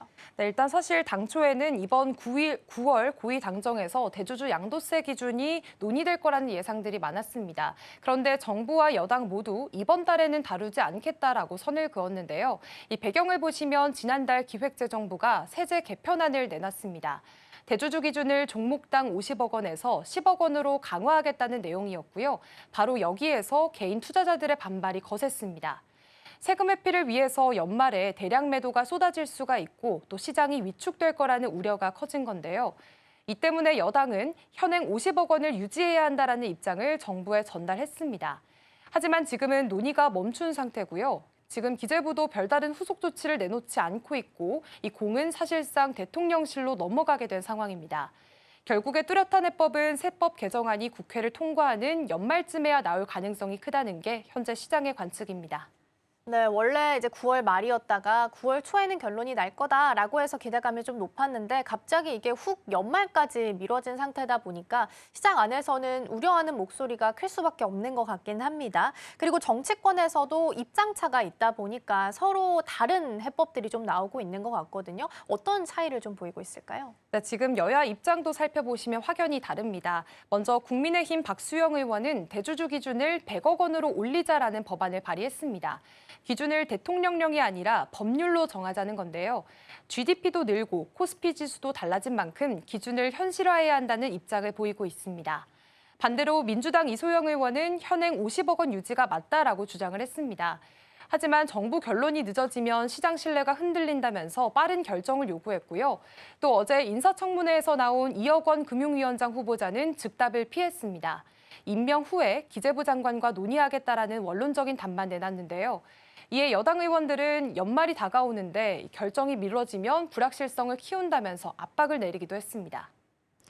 네, 일단 시장 안에서는 가장 걱정했던 부분이 연말에 매도 물량이 폭탄으로 나오는 게 아니냐라는 우려감이 가장 높은 거였거든요. 근데 연말까지 미뤄진 상태이기 때문에 이런 가능성이 조금 더 커졌다라는 부분에 있어서는 우려감이 높을 수밖에 없는 것 같습니다. 그럼 가장 중요한 건 이 문제가 시장 안에서 어떤 영향을 주게 될 건지 이 부분이 될 것 같거든요. 매수와 매도의 흐름이 좀 달라졌을까요? 네, 맞습니다. 실제 통계를 보면은 조금 차이가 확실한 것을 알 수가 있는데요. 문재인 정부 시절에 대주주 기준이 10억 원이었습니다. 이때는 4년 동안 연평균 4조 원이 넘는 매도 물량이 쏟아졌습니다. 결국 세금을 피하려는 연말 매도가 집중됐다는 것을 확인해 볼 수가 있었고요. 반대로 윤석열 정부 때는 기준을 50억 원으로 올렸습니다. 그래서 지난해에는 상황이 좀 많이 달랐었는데요. 오히려 매수량이 3천억 원 넘게 많았습니다. 결국에는 기준이 어디에 놓이느냐에 따라서 투자 심리와 시장 흐름이 크게 달라진다는 걸 보여주는 사례였습니다. 이제 또 하나 짚어볼 점은 주식 보유 금액으로 대주주를 정하는 나라가 이제 한국뿐이라는 건데요. 다른 선진국들의 경우에는 보통 지분율을 기준으로 삼습니다. 그렇기 때문에 우리만 지나치게 엄격하다라는 비판이 시장에서 나오고 있는 상황이고요. 결국 시장에서는 이제 정부 결정이 늦어지게 된다면 불확실성이 계속해서 커질 수밖에 없고 연말에는 또다시 매물 폭탄이 터질 수 있다라는 우려를 계속 나타내고 있습니다. 네, 그러니까요. 기준에 대한 논란도 있는 상황이고 이 대주주 기준 자체 금액 또한 50억이냐 10억이냐 이 사이를 두고서 계속해서 논란이 좀 이어지고 있는 것 같습니다. 연말까지로 미뤄졌다라는 부분이 어제 이제 오후 저녁 사이에 보도가 된 상황이기 때문에 오늘 이 내용을 우리 증시에서는 어떻게 소화하게 될지가 가장 주된 포인트가 될 것 같습니다. 만약에 떨어지게 된다면 하방을 어디까지 열어두고 지지를 확인할 수 있을지가 중요한 포인트가 될 수 있을 것 같으니까 함께 참고해 보시면 좋겠습니다. 댓글 답해주는 아나운서 코너는 오늘 여기서 마치도록 하겠습니다. 김고은 앵커 오늘 말씀 고맙습니다. 고맙습니다.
전일장쇼 오늘장 분위기 짚어보겠습니다. 스탁포인트 시간입니다. SCB 황민혁 전문가와 함께하겠습니다. 어서 오십시오. 네, 안녕하십니까.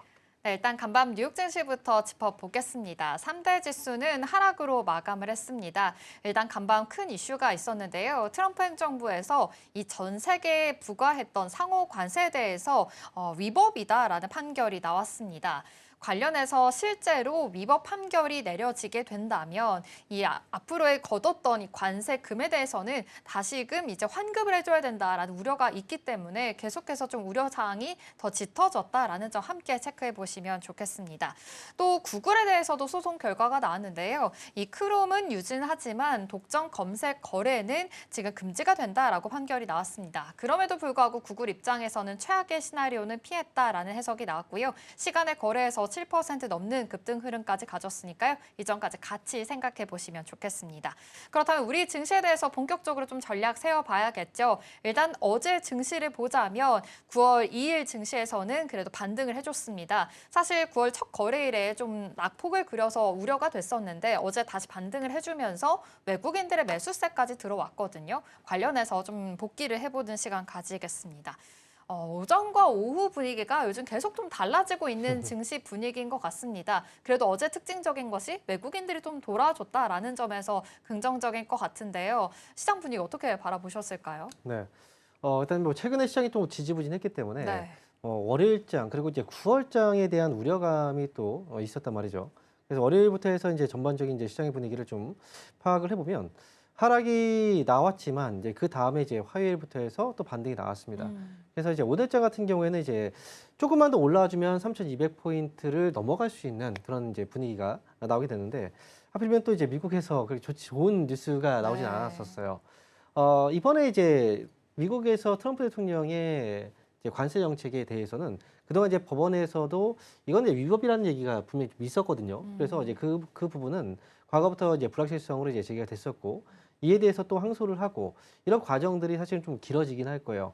근데 이번에도 역시 결과는 똑같았다는 말이죠. 그래서 이 트럼프 행정부의 이 관세 정책이 트럼프 이제 약간 좀 어찌 보면은 이제 권한을 벗어난 행위라는 게 확실하게 또 밝혀진 거고 항소한다고 하더라도 또 결과가 또 달라지지는 않을 거라는 생각이 좀 들긴 해요.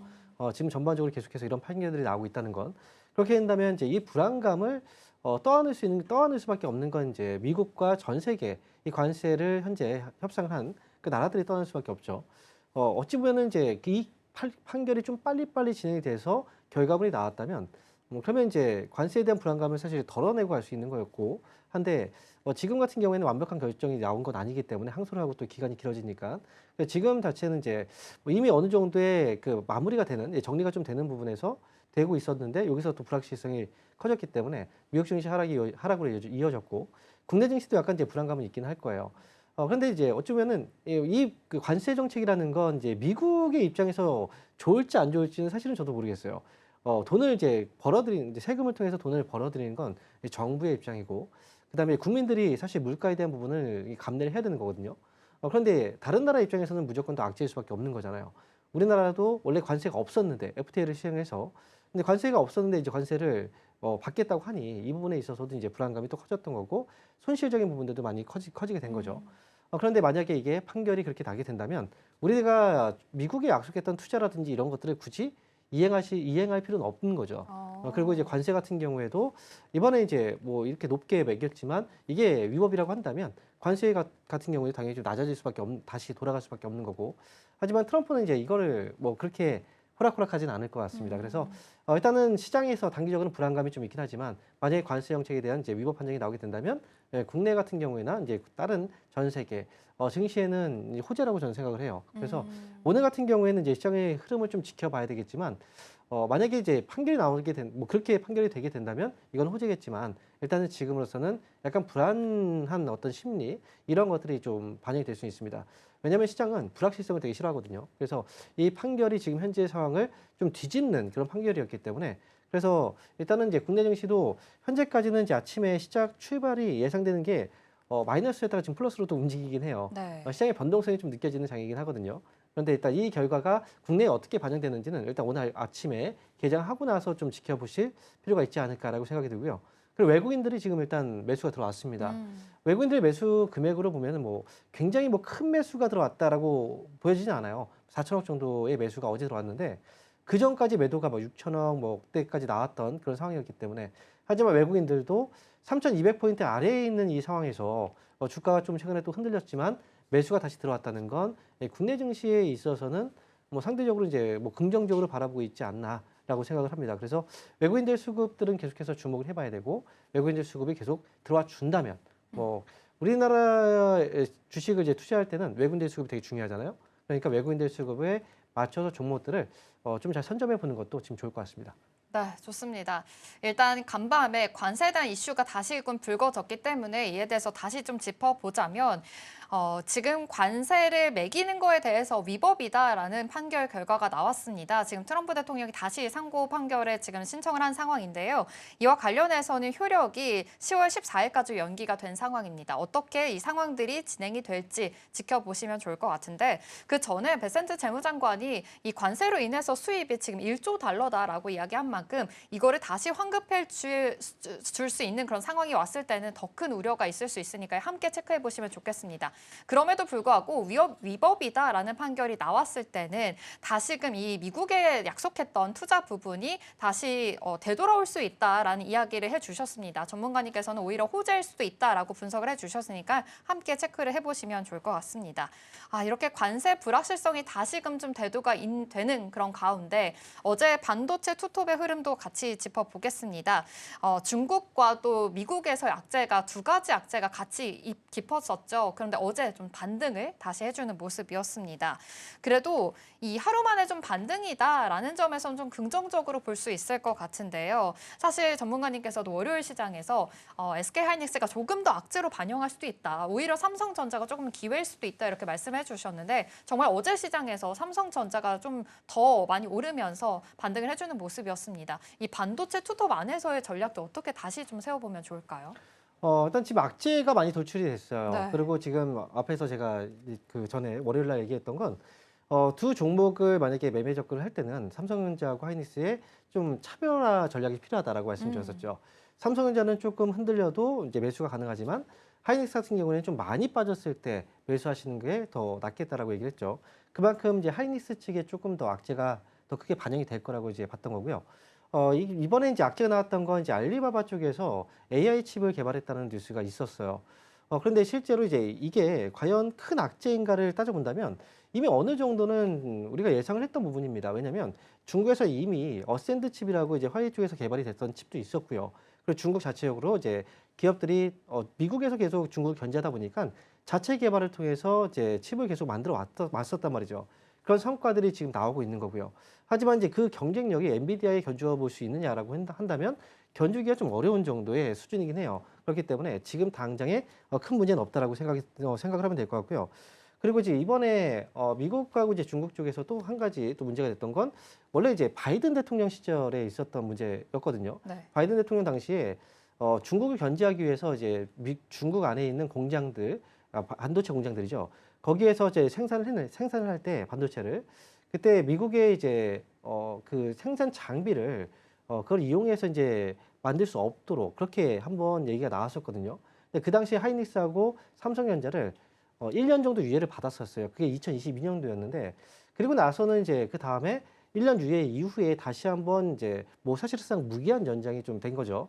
하지만 그 당시에 이미 한 번에 거론이 됐었던 부분이고 트럼프도 역시 중국을 견제하기 위해서 그 부분은 당연히 건들 수밖에 없었던 거고 어느 정도 예상했던 거죠. 그렇기 때문에 삼성하고 하이닉스도 미국에 많이 투자를 했던 거예요. 그래서 이번에도 이제 조치를 본다면 이 삼성전자 같은 경우에는 낸드 플래시 쪽은 이제 중국에서 이제 생산을 많이 하지만 디램 쪽의 생산은 없거든요. 근데 하이닉스 같은 경우에는 디램 쪽의 생산이 굉장히 좀 많아요. 그래서 어찌 보면 이제 하이닉스 쪽이 조금 더 이번에 타격을 좀 받을 수 있고요. 그리고 그렇다고 해서 이제 아예 이 생산 장비를 조달받지 못하는 건 아니거든요. 어느 정도의 이제 또 미국의 협의를 통해서 이 검증을 통해서 이제 조달을 받을 수 있는데 어쨌든 점점 이제 중국 쪽은 최첨단 칩을 생산하기 좀 어려워지는 거고 그래서 삼성하고 SK 하이닉스가 미국에 또 투자를 그만큼 많이 했던 거거든요.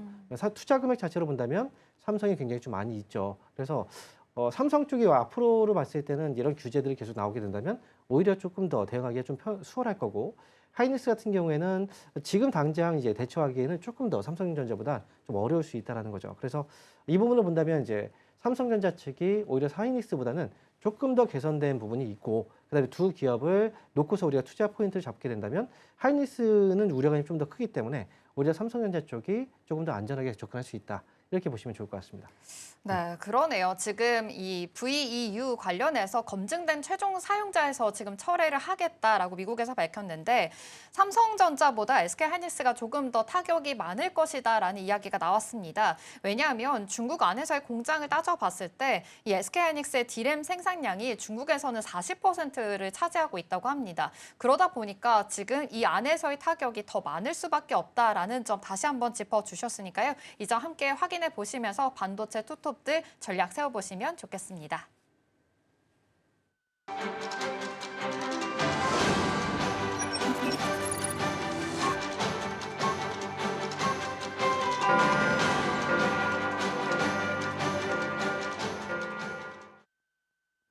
(9월 3일) 수요일 우리 시장 본격적으로 출발해 보겠습니다. 일단 간밤 뉴욕 증시는 3대 지수가 하락으로 마감을 했습니다. 다시금 이 관세에 대해서 불확실성이 좀 불거진 모습입니다. 미국에서 이 법원이 이 관세에 대해서 부과한 것들이 위법이다라고 판결을 내렸기 때문입니다. 아직 확정적으로 더 지금 이뤄져야 할 판결들이 있기 때문에 더 지켜봐야 될 상황들이 있지만 지금 여태까지 벌어들였던 관세금에 관해서는 다시 좀 환급을 해줄 수 있다라는 우려감이 커졌기 때문에요. 이 점도 포착해 보시면 좋겠고요. 그 전에 전문가님께서 짚어주셨던 대로 만약에 이렇게 위법이 판결이 된다면 다시금 투자 정책에 대해서도 흔들릴 수 있다라는 이런 상황들이 있으니까 함께 체크를 해보시면 좋겠습니다. 그렇다면 우리 시장 오늘 어떤 모습인지 체크해 보겠습니다. 오늘 코스피, 코스닥 양시장 엇갈린 흐름으로 출발합니다. 코스피가 0.17% 상승하면서 3,177포인트 선 지나가고 있고요. 코스닥은 지금 보합권에서 머문고 있다는 점 함께 체크해 보시면 좋겠습니다. 그럼 시가총액은 어떤 모습일까요? 코스피 1위부터 5위 살펴보겠습니다. 그래도 오늘 빨간불을 좀 켜주고 있는 모습입니다. 일단 삼성전자 같은 경우에는 0.12% 소폭이지만 상승하면서 출발하고 있고요. SK하이닉스도 0.19% 상승하고 있습니다. 어제 이어서 오늘도 이 반도체 투톱에 대해서는 빨간불을 켜주고 있는 상황이니까요. 장 후반까지 계속해서 끌어갈 수 있을지 주목해 보시면 좋겠습니다. LG 에너지 솔루션 1.57% 상승하고 있습니다. 또 다음 주부터는 재생에너지 관련된 전시회가 시작이 되죠. 2차 전지주 그리고 LFP 배터리 관련해서도 어떠한 모멘텀을 계속해서 작용할 수 있을지 주목을 해보시면 좋겠습니다. 삼성 바이오로직스는 0.1% 상승하고 있습니다. 하지만 100만 원 위에 아직은 안착하지 못한 모습인데요. 함께 체크해 보시면 좋겠고요. 한화 에어로스페이스 방산주들 어제 이어서 오늘도 그래도 시세 받아가는 모습입니다. 1.18% 상승하면서 지나가고 있으니까요. 함께 체크해 보시면 좋겠습니다. 그렇다면 코스닥 상위 종목 살펴보도록 하겠습니다. 1위부터 5위입니다. 네, 코스닥은 좀 미끄러지는 모습이 나타납니다. 어제까지 거한 강했던 알테오젠이 오늘은 0.65% 하락하면서 출발하고 있는 모습이고요. 에코프로 그룹주들도 오늘 함께 쉬어갑니다. 0.1%, 0.2% 쉬어가는 모습 체크가 되고 있습니다. 펩트론도 오늘 좀 크게 빠지고 있는 상황인데요. 일단 비만 치료제 관련해서 계속 이슈가 같이 있는 상황이죠. 펩트론은 장기 지속형 플랫폼을 또 가지고 있는 그런 기업입니다. 어제 비만 치료제 관련해서 그래도 기대감으로 인해서 시세를 좀 받아갔었거든요. 그래도 오늘 펩트론 어제 반등을 해서 그런지 오늘 2% 빠지고 있습니다. 함께 체크해 보시면 좋겠습니다. 파마 리서치도 오늘은 좀 쉬어가는 모습이고요. 전반적으로 오늘 바이오 종목들 좀 쉬어가는 흐름들이 보여지고 있으니까요. 이 점까지 같이 체크해 보시면 좋겠습니다. 그렇다면 아침 상황이지만 투자 매매 동향도 살펴보겠습니다. 오늘 좀 특이한 점이 코스피 시장에서 외국인들이 그래도 매수이 보이고 있다는 점이 좀 긍정적으로 해석이 되고 있습니다. 함께 체크해 보시면 좋겠고요. 코스닥에서는 외국인 기관 지금 매도이 보이고 있고 선물 시장에서도 그래도 지금 상황에서는 매도이 보이고 있다는 점까지 체크가 되고 있습니다. 그렇다면 오늘 시장 분위기 전반적으로 어땠는지 어떻게 지나가고 있는지 체크해 보도록 하겠습니다. 전문가님 오늘 아침 상황인데 지금 코스피에서 외국인들이 매수이 보이고 있습니다. 긍정적으로 해석해봐도 괜찮을 걸까요? 어떻게 보고 계세요? 네, 오늘 외국인들이 아침부터 780억 정도가 매수가 잡혀요. 네. 근데 이 안에서 이제 매수가 좀 집중되고 있는 게 IT, 전기전자 쪽이거든요. 아무래도 삼성전자 쪽이 좀 매수가 많이 들어오는 것 같아요. 삼성전자하고 이제 삼성전기라든지 LG 디스플레이하고 LG전자까지 IT 쪽에 매수가 좀 오고 있거든요. 그런데 이 금액이 많은 금액이냐라고 본다면 그렇게 많은 금액은 아닙니다. 현재 780억 정도의 매수에서 한 390억 정도가 들어오고 있거든요. 390억 정도의 자금으로 뭐 시장이 올라가거나 이러기는 좀 어렵고요. 네. 다만 이제 이 수급이 계속 유지가 되느냐 이것도 좀 우리가 확인을 해봐야 돼요. 현재로서는 외국인들이 현재 코스피 시장에서 780억 정도의 매수가 들어오고 있긴 하지만 코스닥은 지금 없고요. 그리고 선물 쪽은 지금 매도거든요. 그리고 지금 옵션 쪽에서의 그 포지션을 보면은 지금 약간 좀 중립 포지션이에요. 그런데 어찌 보면은 하방 쪽으로 좀 바뀌는 분위기가 좀 나오고 있어서 시장은 아침에 잠깐 좀 반등을 해주는 모습이지만 시장이 하락으로 좀 꺾이는 모습들도 분명히 나올 수가 있어요. 그래서 아침에 지금도 이제 플러스에서 마이너스로 살짝 바뀌고 있거든요. 네. 그러니까 지금 아침 시장은 이제 뭐 아침에 살짝 올라서 출발했다는 것 자체에 큰 의미를 두실 필요는 없고요. 그다음에 외국인들이 매수를 했다. 현물 시장에서의 매수 자체가 지금은 좀 의미가 없습니다. 그래서 그동안 또 매도를 많이 했었던 부분이었고, 그래서 보통 시장의 포지션이 가장 이제 중요하게 좀 자리를 잡을 때는 보통 오후장 정도에 그래서 장중에 변동성이 좀 이제 심하다라고 얘기를 많이 했었잖아요. 포지션도 변화가 좀 많이 있고, 그래서 오전보다는 오후장의 분위기가 확실한 시장의 분위기이기 때문에 만약에 종목을 매매하실 때는 오전장이 시작했을 때보다는 오후장의 흐름을 보면서 가시는 게 더 좋고요.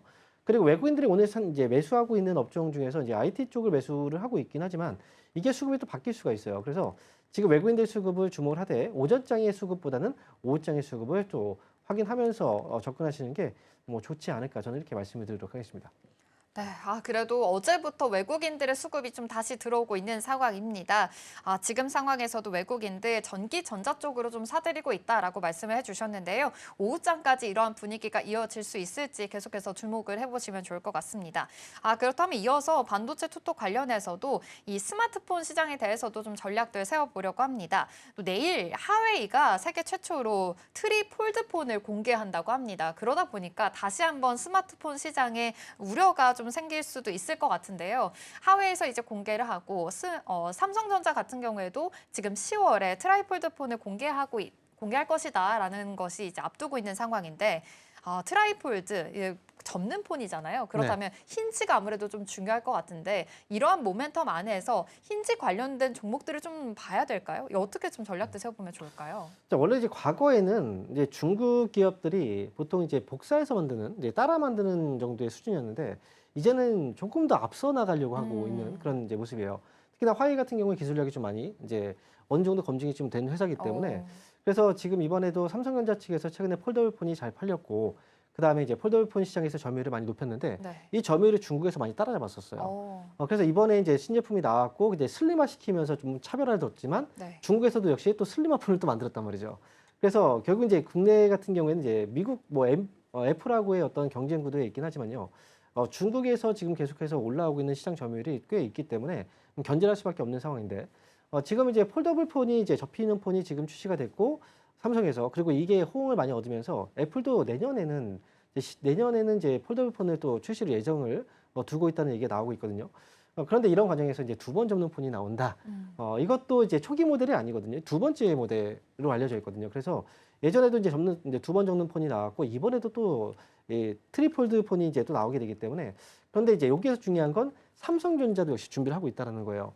그래서 이제 트리폴드 폰 시장에서 중국이 먼저 선점을 하고 있지만 삼성에서 또 역시 이 시장을 또 열 거기 때문에 아무래도 이제 관련해서 종목들에 대해서는 관심을 좀 가질 필요가 있고 그다음에 나중에 되면 이제 이 트라이폴드 폰이 또 시장에서 큰 인기를 끌게 된다면 애플도 역시 그렇게 할 수가 있겠죠. 그래서 점점 이제 시장의 스마트폰 쪽에서의 시장이 좀 판도가 좀 바뀌고 있고 그다음 기술에 대한 부분들도 이제 접는 폰 쪽으로 많이 기술력이 모아지고 있기 때문에 이와 관련해서 이제 종목들에 대해서 좀 관심이 많이 필요할 것 같습니다. 앞에서 저희가 이제 삼성전자 쪽에서는 좀 되게 또 슬림화 폰을 출시를 많이 했었거든요. 엣지 갤럭시 엣지가 출시가 됐고 그다음에 이제 폴드 폰이 또 슬림화 되면서 이제 이번에 출시가 됐고 애플도 이제 좀 슬림화 시키면서 출시가 되는데 이게 지금 현재 이번에 화웨이 같은 경우에도 마찬가지입니다. 두 번 접는다면 만약에 너무 두껍고 무겁다면 이건 당연히 이제 누구가 이걸 들고 다니겠습니까? 그래서 휴대성이 용이하기 위해서는 그만큼 좀 슬림화 시켜야 되고 그다음에 무게도 또 경량화 시켜야 되기 때문에 이런 쪽에 대한 기술도 분명히 앞으로 또 주목을 많이 받을 거고요. 하지만 가장 중요한 건 아무래도 이제 접는 거잖아요. 두 번이나 접히다 보니까 이제 폴더폰의 가장 큰 문제 중에 하나가 바로 힌지 부분이었어요. 오랫동안 사용하면 힌지가 좀 뜨는 부분이 현상들이 있었거든요. 네. 그래서 이제 힌지 쪽이 당연히 기술이 중요할 수밖에 없고요. 그래서 관련된 종목들이 지금 시장에서 주목을 받을 수밖에 없는데 먼저 우리가 좀 봐야 되는 게 힌지 같은 경우에도 두 가지 부분이 좀 있어요. 두 가지로 좀 나뉘는데 그게 뭐냐면 이제 내장 힌지하고 외장 힌지 부분이 있거든요. 내장 힌지 같은 경우에는 이제 파인엔텍이라는 회사가 지금 삼성과 애플 쪽에도 이제 내장 힌지, 이 힌지 쪽을 사업을 하고 있고 외장 힌지 쪽도 지금 준비를 하고 있는 걸로 알려져 있어요. 최근에 주가도 많이 올라왔었고 오늘 같은 경우에도 주가 한 7% 정도가 좀 올라오고 네. 있죠. 그래서 이 파인엔텍이 아무래도 힌지 쪽에서 가장 좀 많이 주목을 받고 있고 그 다음에 또 많이 알려져 있는 회사가 KH 바텍이라는 회사입니다. 이 회사 같은 경우에는 이제 내장이 아니라 외장 힌지 쪽에서 좀 많이 유명한 회사죠. 그래서 KH 바텍 역시도 외장 힌지 쪽에서도 주목을 받을 수 있는 회사이기 때문에 오늘 같은 경우에도 이 종목이 좀 올라오고 있잖아요. 그래서 힌지 쪽에 대한 이제 관심이 좀 필요한 시기가 다시 되었다. 사실 KH 바텍 같은 경우에도 예전에 많이 주목을 받긴 했었어요. 근데 그 당시에는 폴더폰이 잘 팔리지 않았을 때였고 이제는 잘 팔리기 시작했으니 힌지 관련 종목들에 대해서도 이제 관심을 좀 많이 갖고 나중에 되면은 뭐 패널도 많이 늘어나잖아요. 결국 이제 그 우리가 스마트폰 한쪽 면만 보다가 두 쪽, 세 쪽 면을 봐야 되니까 그만큼 디스플레이도 채택 확률 이제 채택되는 부분이 비중이 좀 커졌으니까 그래서 OLED라든지 패널 관련 종목들도 앞으로 좀 시장에서 판도가 좀 중요하지 않을까 이렇게 말씀드리도록 하겠습니다. 그러네요. 지금 삼성전자는 보합권인데도 불구하고 힌지 관련된 종목들은 지금 시세 받아내고 있습니다. 말씀해주신 대로 파이멘텍 지금 7% 가까운 시세 뿜어내고 있고 KH 바텍도 지금 5% 가까운 시세 뿜어내고 있는 만큼 함께 체크해 보시면 좋겠는데요. 내장 힌지와 외장 힌지 이야기해 주셨습니다. 여기에 더불어서 이 접는품에 대해서 관심이 더 많아지고 있고 스마트폰이 또 발전하고 있는 만큼 패널이라든지 OLED 쪽으로도 계속 관심을 받을 수 있으니까요. 함께 투자 포인트들 세워보시면 좋겠습니다. 그렇다면 이 방산 쪽으로도 한번 짚어볼까 합니다. 사실 이제 방산 전시회가 이제 폴란드에서 이제 열렸잖아요. 관련해서 이제 4일 동안 열리게 되는데 어제부터 방산주들 좀 시세를 다시금 뿜어내기 시작을 했습니다. 사실 상반기에 좀 주도주였었는데 지지부진한 흐름이었었거든요. 근데 다시금 올라와 주면서 관련된 무기에 대해서도 어떠한 모멘텀이 있는지 좀 관심이 쏠리고 있는 모습으로 체크가 되고 있습니다. 여기에 함께 뭐 드론이라든지 뭐 관련된 이제 수소도 같이 좀 덩달아서 생각해 볼 수가 있겠고요. 여러 가지의 좀 전략들도 필요해 보이는데 앞으로의 방산 섹터 안에서는 어떤 전략들이 좀 필요해 보일까요? 방산 섹터가 사실 폴란드 쪽에서의 전시회가 되게 중요하긴 하거든요. 네. 왜냐면 우리나라가 지금 방산 쪽에 수출을 많이 할 수 있었던 건 폴란드 시장이에요. 그래서 폴란드 쪽이 우리나라의 대부분의 수출을 좀 많이 담당하고 있기 때문에 그리고 지금 이번에 하나오션 같은 경우에도 이제 어제 주가가 좀 올랐는데 네. 하나오션 같은 경우에는 아무래도 잠수함 쪽을 좀 준비를 하고 있는 것 같고 그다음에 하나그룹주들이 전반적으로 이제 이번에 참여해서 네. 좀 성과를 많이 좀 올릴 수 있다는 기대감이 있는 것 같아요. 물론 이 외에도 현대로템이라든지 관련 종목들이 좀 많이 있는데 어쨌든 이번에 이제 단순하게 박람회라기보다는 그 안에서 또 이제 서로 간에 어떤 이제 관계를 맺고 또 수주에 대한 어떤 그 이제 내용들이 또 나올 수가 있거든요. 결국 이제 이 박람회 자체가 결국 이제 최신의 어떤 기술들을 또 보여주는 박람회이기 때문에 그래서 이번에 이 박람회 이후에 또 추가적인 수주의 모멘텀에 대한 기대감 이런 것들도 분명히 시장에 또 형성이 되어서 그래서 아마도 그래서 주가가 좀 올라오지 않았나라고 생각이 들거든요. 하지만 이제 또 한 가지 투자의 입장에서 본다면 어떻게 해야 되는가?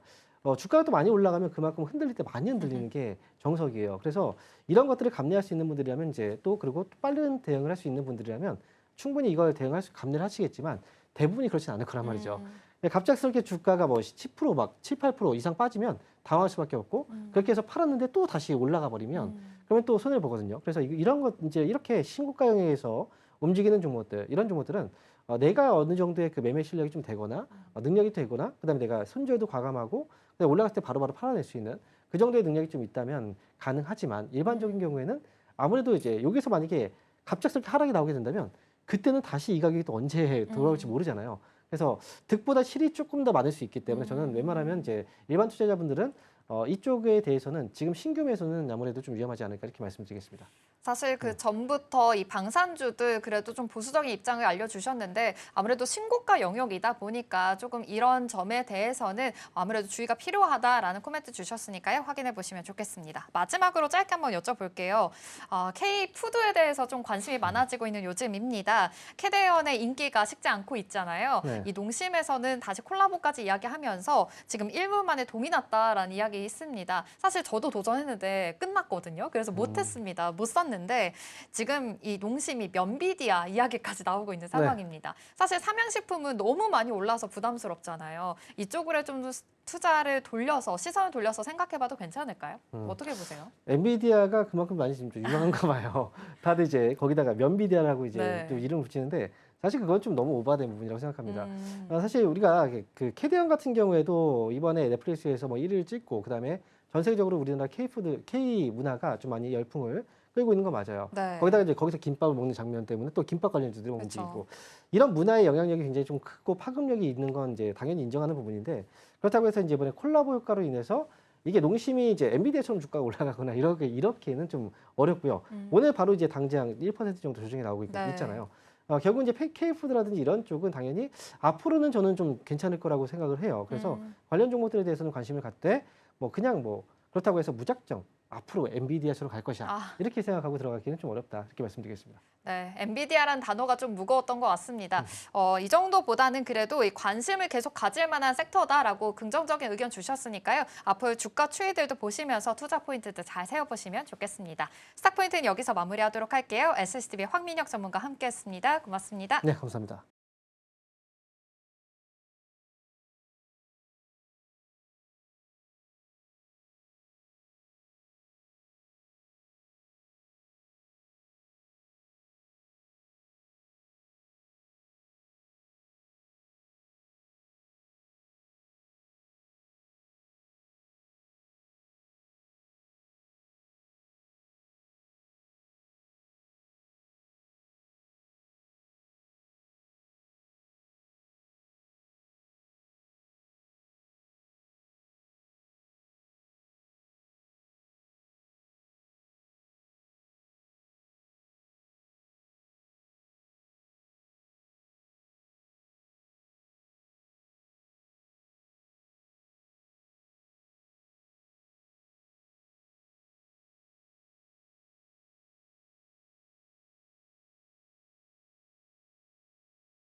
네, 계속해서 캐스팅콜로 이어가 보도록 하겠습니다. 오늘 도움 말씀에는 IS 경제연구소 차영주 소장 자리해 주셨습니다. 소장님 어서 오세요. 안녕하십니까? 네. 네, 개장 분위기를 먼저 좀 보면 사실 출발할 때는 그래도 빨간불 켜면서 출발을 했는데 코스닥은 벌써 마이너스권으로 좀 돌아선 모습이고요. 그래도 코스피가 플러스권 지켜주긴 하는데 이 또한 계속 오르락내리락 좀 반복하고 있기는 합니다. 전반적인 개장 분위기는 어떻게 해석을 좀 하고 계실까요? 예, 뉴욕 증시가 조정을 받았음에도 불구하고 국내 증시가 나름대로 이제 플러스에 출발했다라는 것은 상당히 조금 고무적이다라고 좀 말씀을 좀 드릴 수가 있겠습니다. 여기에 이제 삼성전자가 이제 7만 전자를 향해서 움직이고 있다라는 것도 나름대로 좀 긍정적인 모습이 아니겠나. 최근에 뉴욕 증시가 약함에도 불구하고 우리 증시가 강한 어제 오늘 이런 현상들이 좀 벌어지고 있어요. 네. 이 부분을 좀 유심히 보셔야 되는 부분들이다라고 말씀드릴 수 있겠는데 어제 같은 경우 외국인들이 현선물을 이제 샀죠. 오늘은 이제 아직 이제 조금 시간을 두고 좀 지켜봐야 되는 모습들인데 코스피에서는 여전히 외국인들이 현물을 사는 모습들이 좀 나타나고 있죠. 저는 이게 매우 중요하다라고 좀 말씀드릴 수가 있겠습니다. 왜 중요하냐면 월요일 날 시장이 하락했잖아요. 월요일 날 시장이 하락하면서 3,100선을 혹시 하회할 수 있는 거 아니야라는 우려감으로 정말 월요일 날 잠 못 주무신 분들이 많으셨을 겁니다. 그런데 그게 굉장히 좀 중요했던 게 과거에도 3,100선을 한 두어 차례 깨려고 했었던 부분이 있습니다. 올라왔습니다. 똑같이 올라왔는데요. 굉장히 중요했던 포인트가 60일 이동 평균선과 만나는 지점이었다라는 거죠. 그러니까 그동안에는 우리가 한 두 번 정도는 3,100선까지 떨어지더라도 이격도 그러니까 봉과 이동 평균선 간의 거리가 워낙 넓었기 때문에 상관이 없었습니다만 월요일 날 만약에 월요일 날 빠지고 화요일 날 어제 빠졌었다라면 60일 이동 평균선이 깨져버리는 상황들이 벌어졌을 거다라고 보여지죠. 그런데 다행스럽게도 어제 외국인들이 현선물이 들어오면서 60일 이동 평균선을 지켜버렸습니다. 그러면 60일 이동 평균선을 지켰다라는 것은 뭐죠? 그게 지지선이 돼버렸다라는 거죠. 그러면서 오늘도 시장이 강한 흐름들이 좀 나타나고 있다는 것이 굉장히 고무적이다라고 말씀드릴 수 있겠습니다. 또한 시장에 있어서 우리가 어제 어떤 것들이 올랐죠? 조방원전이 올랐죠. 그러니까 1차 상승 이후에 조정을 받고 2차 상승기에 조방원전이 올라갈 것이다라는 부분들을 제가 서울경제TV에서도 두어 차례 말씀을 좀 드렸는데 그게 또다시 이제 시행이 되고 있다라고 말씀드릴 수 있겠습니다. 오늘 시장에서도 관련 섹터들이 나름대로 좀 강한 흐름들을 좀 보여주고 있어요. 그러니까 시장에서 다시 조방원전선까지 이런 것들이 현재 지금 시장에 올라간다라면 시장은 다시 돌아설 수 있는 그런 부분들이 있는 것 같아요. 이런 부분들을 많은 분들이 짚어내지 못하고 있는 것 같은데 시장은 불안하다라고 얘기를 하고 있습니다만 어제 분명히 변곡점이 나왔고 이러한 변곡점성에서 다시 1차 상승기에 올랐던 종목들이 다시 올라간다라면 여기서 이제 9월 정기국회가 열리면서 세법 개정이라든지 배당소득세와 관련된 내용들이 확정이 되게 된다라면 지수는 연말까지 3,500을 갈 수 있는 길이 열린다. 다행스럽다라고 표현드리기가 조금 쑥스러운데 삼성전자가 아직 7만 전자가 아닌데도 이런 모습이 나오고 있는 거예요. 그렇죠. 여기에 이제 어제처럼 삼성전자에 대해서 외국인 매수가 들어오면서 7만 전자 중반까지 올라간다라면 지수는 3,500까지 쉽게 갈 수 있다라는 부분들을 놓고 본다라면 어제로서 시장은 변곡점을 맞이해 오늘 만약에 시장이 밀리지 않는다라면 어제가 터닝 포인트였다. 이렇게 좀 정리가 가능할 것 같습니다. 그렇군요. 일단 긍정적인 말씀을 좀 많이 주셨어요. 미증시 대비해서 버티고 있다라는 부분. 오늘도 상승 종목과 하락 종목의 수가 양시장 모두 거의 동일합니다. 그러니까 팽팽하게 일단 유지가 좀 되고 있는 상황이다라는 부분 좀 짚어주셨는데 뭐 찬물을 끼얹는 건 아니지만 일단 대주주 양도세 기준에 대한 부분이 일단 연말로 미뤄진다라는 뉴스가 나왔어요. 그래서 이런 부분들이 지수에는 어쨌든 불확실성을 주는 그렇습니다. 거라서 부정적인 영향을 주지 않을까라는 걱정도 한편으로는 좀 들어서요. 근데 이 부분에 대해서 만약에 우리가 이제 50억을 하는 상태에서 10억이다라고 하거나 미뤄졌다라면 하는 건데 이제 투자자들은 그래 뭐 이제 10억도 좋다. 빨리 결론을 내려라. 받아들였다. 이제 시장이 받아들인 것 같아요. 그러니까 우리가 보통 안 좋은 것도 슬픈 소식도 어르신들이 그런 얘기들을 하잖아요. 시간이 약이다. 시간이 지나면 다 이제 잊혀지게 된다. 우리가 세상사 살면서 여러 가지 우여곡절을 겪게 되는 거죠. 이 부분도 그런 것 같아요. 8월 한 달 내내 정말 하는 거니까 그래. 니네 마음대로 해라. 이제 시장은 포기한 것 같아요. 네. 그렇다 하더라도 그러니까 시장에서는 8월만 하더라도 10억이 되더라도 빨리 결정을 내려줘라라는 거였는데 이렇게 부분들을 놓고 보면 10억이 우세하지만 한편으로 이렇게 생각할 수 있겠죠. 미뤘다라는 것은 10억이 현재 우세하다라는 겁니다. 시장의 반발을 의식해서 연말로 미뤘다라는 것은 바꿔 생각하면 그래? 그러면 혹시 50억이라도 늘릴 수 있는 어떤 명분을 찾고 있는 거 아니야? 라고 보고 있는 거죠. 그렇기 때문에 이 소식은 저는 결코 지금 10억을 가정하셔야 돼요. 투자분들은. 냉정하게 보면 원래 주식 투자를 할 때는 최악을 가정하고 투자를 해야지 최선을 가정하고 투자하는 것은 아닙니다. 최악을 가정해야 되는데 그래 어차피 10억인데 혹시 올라가는 거 아니야? 라는 부분들이 연말에 작용할 수도 있겠죠. 물론 갑자기 이제 연말에 3,500까지 간 상태에서 이런 소식이 나오면 찬물을 끼얹을 수도 있긴 하겠습니다만 일단 지금은 미뤄졌으니까 우리도 밀어놓고 지금 시장에 충실하자. 외국인들이 들어오느냐 안 들어오느냐 이 부분을 좀 보자. 이렇게 정리하겠습니다. 그렇군요. 시간이 약이다라는 표현이 딱 맞는 것 같긴 하네요. 시장도 어느 정도 10억이라는 그 숫자에 대해서는 받아들인 상태에서 지수가 흘러가고 있다라는 부분 말씀 좀 주셨습니다. 오히려 긍정적으로 50억이 된다면 더 큰 반응이 나올 수 있다라는 부분도 함께 보시면 좋겠네요. 일단 오늘 현물 시장에서는 코스피는 들어오고 있고 외국인들 그리고 코스닥에서는 좀 빼고 있는 부분 함께 확인되고 있습니다. 자, 그럼 이어서 오늘 준비한 테마들 함께 열어보도록 하겠습니다. 첫 번째 테마 함께 좀 열어볼까요? 볼까요? 첫 번째는 AI 소프트웨어로 일단 준비를 해봤습니다. 퓨리오사 AI 뭐 관련주들도 좀 있고 사실 오늘 뭐 어떤 특정한 섹터가 강하게 뭐 간다라기보다는 뭐 핵융합 에너지, 뭐 초전도체, 폴더블 폰 이렇게 다양한 쪽들이 좀 움직이고 있는데 그나마 좀 묵직한 종목들이 담겨져 있는 AI 소프트웨어를 좀 살펴볼까 합니다. 의외로 오늘 기관 순매수 쪽에서 네이버를 담아가고 있고 다만 반대로 순매도 외국인 쪽에서는 카카오를 덜어내고 있긴 합니다. 어제 오랜만에 시세가 좀 들어왔고 의료 AI 쪽도 흐름이 오늘 나쁘지 않은 상황이라서 같이 좀 체크를 해볼까 하고요. 어제 의료 AI 중에서는 루닛이 가장 대장으로 좀 움직였는데 다시 지금은 마이너스권으로 돌아서긴 했네요. 개장 초반 대비해서는 현재 약보합으로 돌아섰다라는 부분도 함께 챙겨드립니다. 자, 두 번째 열어볼까요? 두 번째는 로봇입니다. 노란봉투법 통과한 이슈로 조금 더 주목을 받긴 했어요. 물론 노란봉투법을 알고서 로봇 투자를 하신 분들이 계신 건 아니겠지만 추가적으로 뉴스를 좀 주게 되면서 상승세를 좀 이어가고 있는데 여기서 길게 조정을 받은 만큼 더 큰 폭의 상승이 가능할지 이야기 나눠보겠습니다. 마지막 열어보시죠. 수장님께서 이전에 조방원 중에서 이제 다음 차례는 방산이 될 가능성이 높다라는 말씀 주셨는데 시장이 딱 그대로 흘러가고 있습니다. 방산이 뭐 전시회 이벤트도 있지만 조금씩 꿈틀꿈틀 되고 있고 방위비에 대한 압박도 여전히 남아있는 상황이라서 우호적인 환경이 좀 만들어지고 있고 종목별로 강세 보이는 종목도 있습니다. 이 섹터 안에서 탑픽 종목은 어딜지 시간 허락하면 같이 이야기 나눠보도록 하겠습니다. 자, 그러면 AI 소프트웨어부터 출발을 좀 해보겠습니다. 네카오 이야기를 빼놓을 수가 없을 것 같아요. 어제 아마 시작할 땐 좀 비슷하게 출발을 좀 했다가 네이버는 그걸 좀 버텨냈고 카카오는 매물이 출회하면서 마감이 좀 됐던 것 같습니다. 근데 제가 또 수급을 열어보니까요. 시계월을 좀 늘려서 보니까 카카오가 기관이 좀 더 많이 들어와 있긴 하더라고요. 그래서 수급상으로 보면 카카오가 더 나은가? 뭐 이런 생각도 좀 들어서 수장님 여기서 기준 어떻게 잡고 가야 돼요? 그 부분 정확히 굉장히 좀 중요하신 네. 질문인데요. 카카오를 외국인들 뒤통수 맞았다라고 저는 생각을 합니다. 뒤통수. 예, 그러니까 기존에 이제 카카오에 대해서 긍정적인 비율을 가지고 카카오를 모았던 것들 그렇기 때문에 네이버 대비 카카오가 강했던 것은 팩트죠.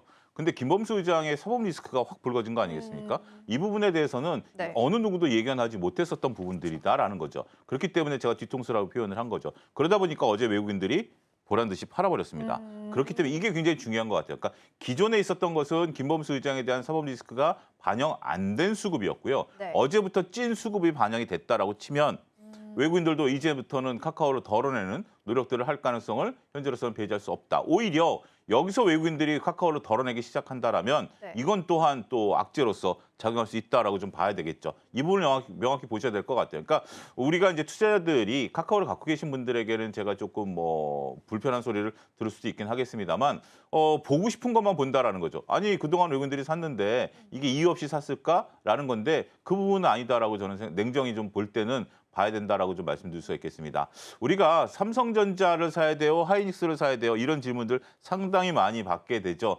비슷해 보이지만 좀 다르지만 그래도 투자자 입장에서는 비슷한 거죠.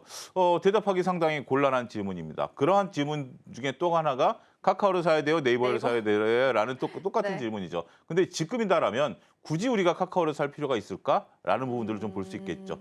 내가 만약에 네카오를 사야 된다라면 네. 네이버가 비교 우위에 있다라고 말씀을 좀 드릴 수가 있겠습니다.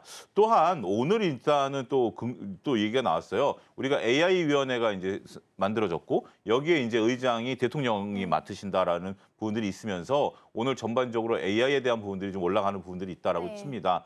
그래서 카카오 모르겠습니다. 이제 뭐 카카오를 제가 뭐 부정적으로 보는 것이 아니라 좀 갖고 계신 분들은 올라올 때마다 냉정한 판단을 좀 해보실 필요가 있지 않을까 싶고요. 네이버 같은 경우 오히려 지금 뭐 오늘 조정폭이 크지 않는다라면 오늘은 또 외국인들이 파는 것처럼 보이긴 하죠. 외국인 이런 것들을 수급을 받아낸다라면 나름대로 강한 흐름들을 보여줄 수 있을 거다라고 봐요. 여전히 네이버에 대해서 부정적인 시각이 있는 것은 어제도 확인됐습니다. 무슨 소리야? 어제 올랐는데 어제 하루 종일 4%대였어요.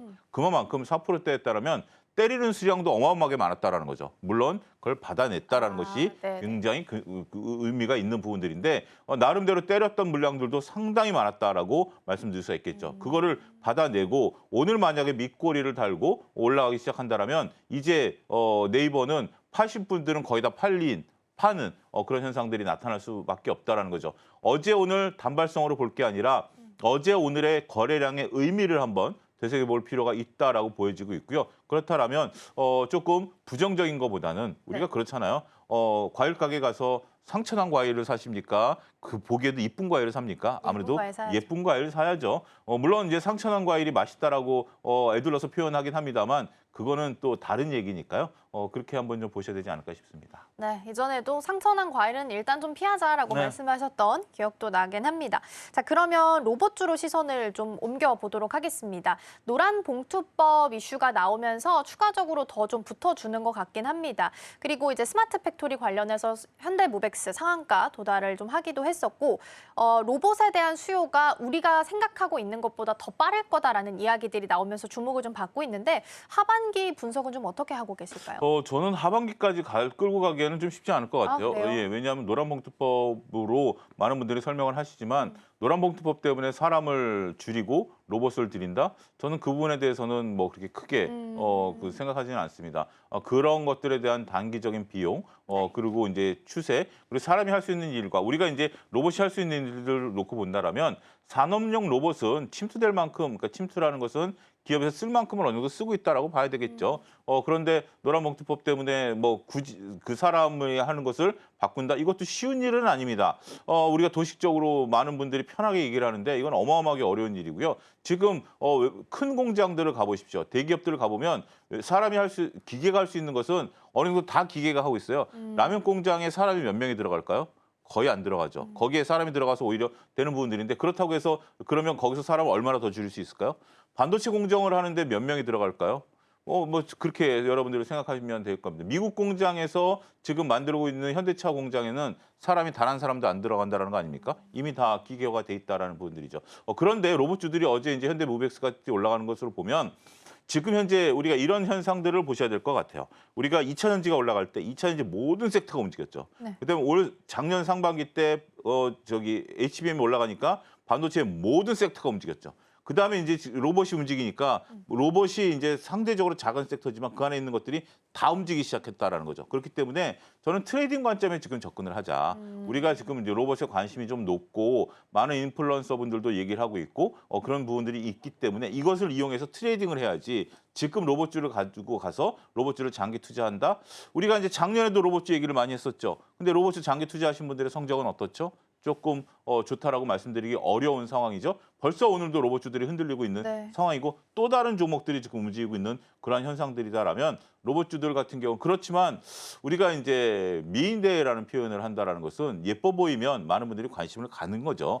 그렇기 때문에 지금 그것을 이용해서 트레이딩으로 이용을 하자. 지금 올 하반기 때 로봇주가 갈 것이다라고 보는 시각하고는 조금 차이가 있지만 단기적인 매매에서 수익은 충분히 나올 수 있다. 이렇게 정리를 할 수 있겠습니다. 그러면 이제 트레이딩 관점으로 로봇주를 좀 정의를 내려주셨는데 트레이딩을 하려면 기준점을 삼을 종목이 좀 필요할 것 같긴 하거든요. 근데 움직임을 봤을 때는 사실 어제까지 보면 레인보우 로보틱스보다는 좀 더 작은 종목들이 잘 가는, 물론 시총이 작으니까 좀 더 탄력이 그렇죠. 있겠지만 그래도 어쨌든 움직임이 이쪽에서 조금 더 셌단 말이죠. 그럼 기준점을 어떤 종목으로 잡고 좀 가면 좋을까요?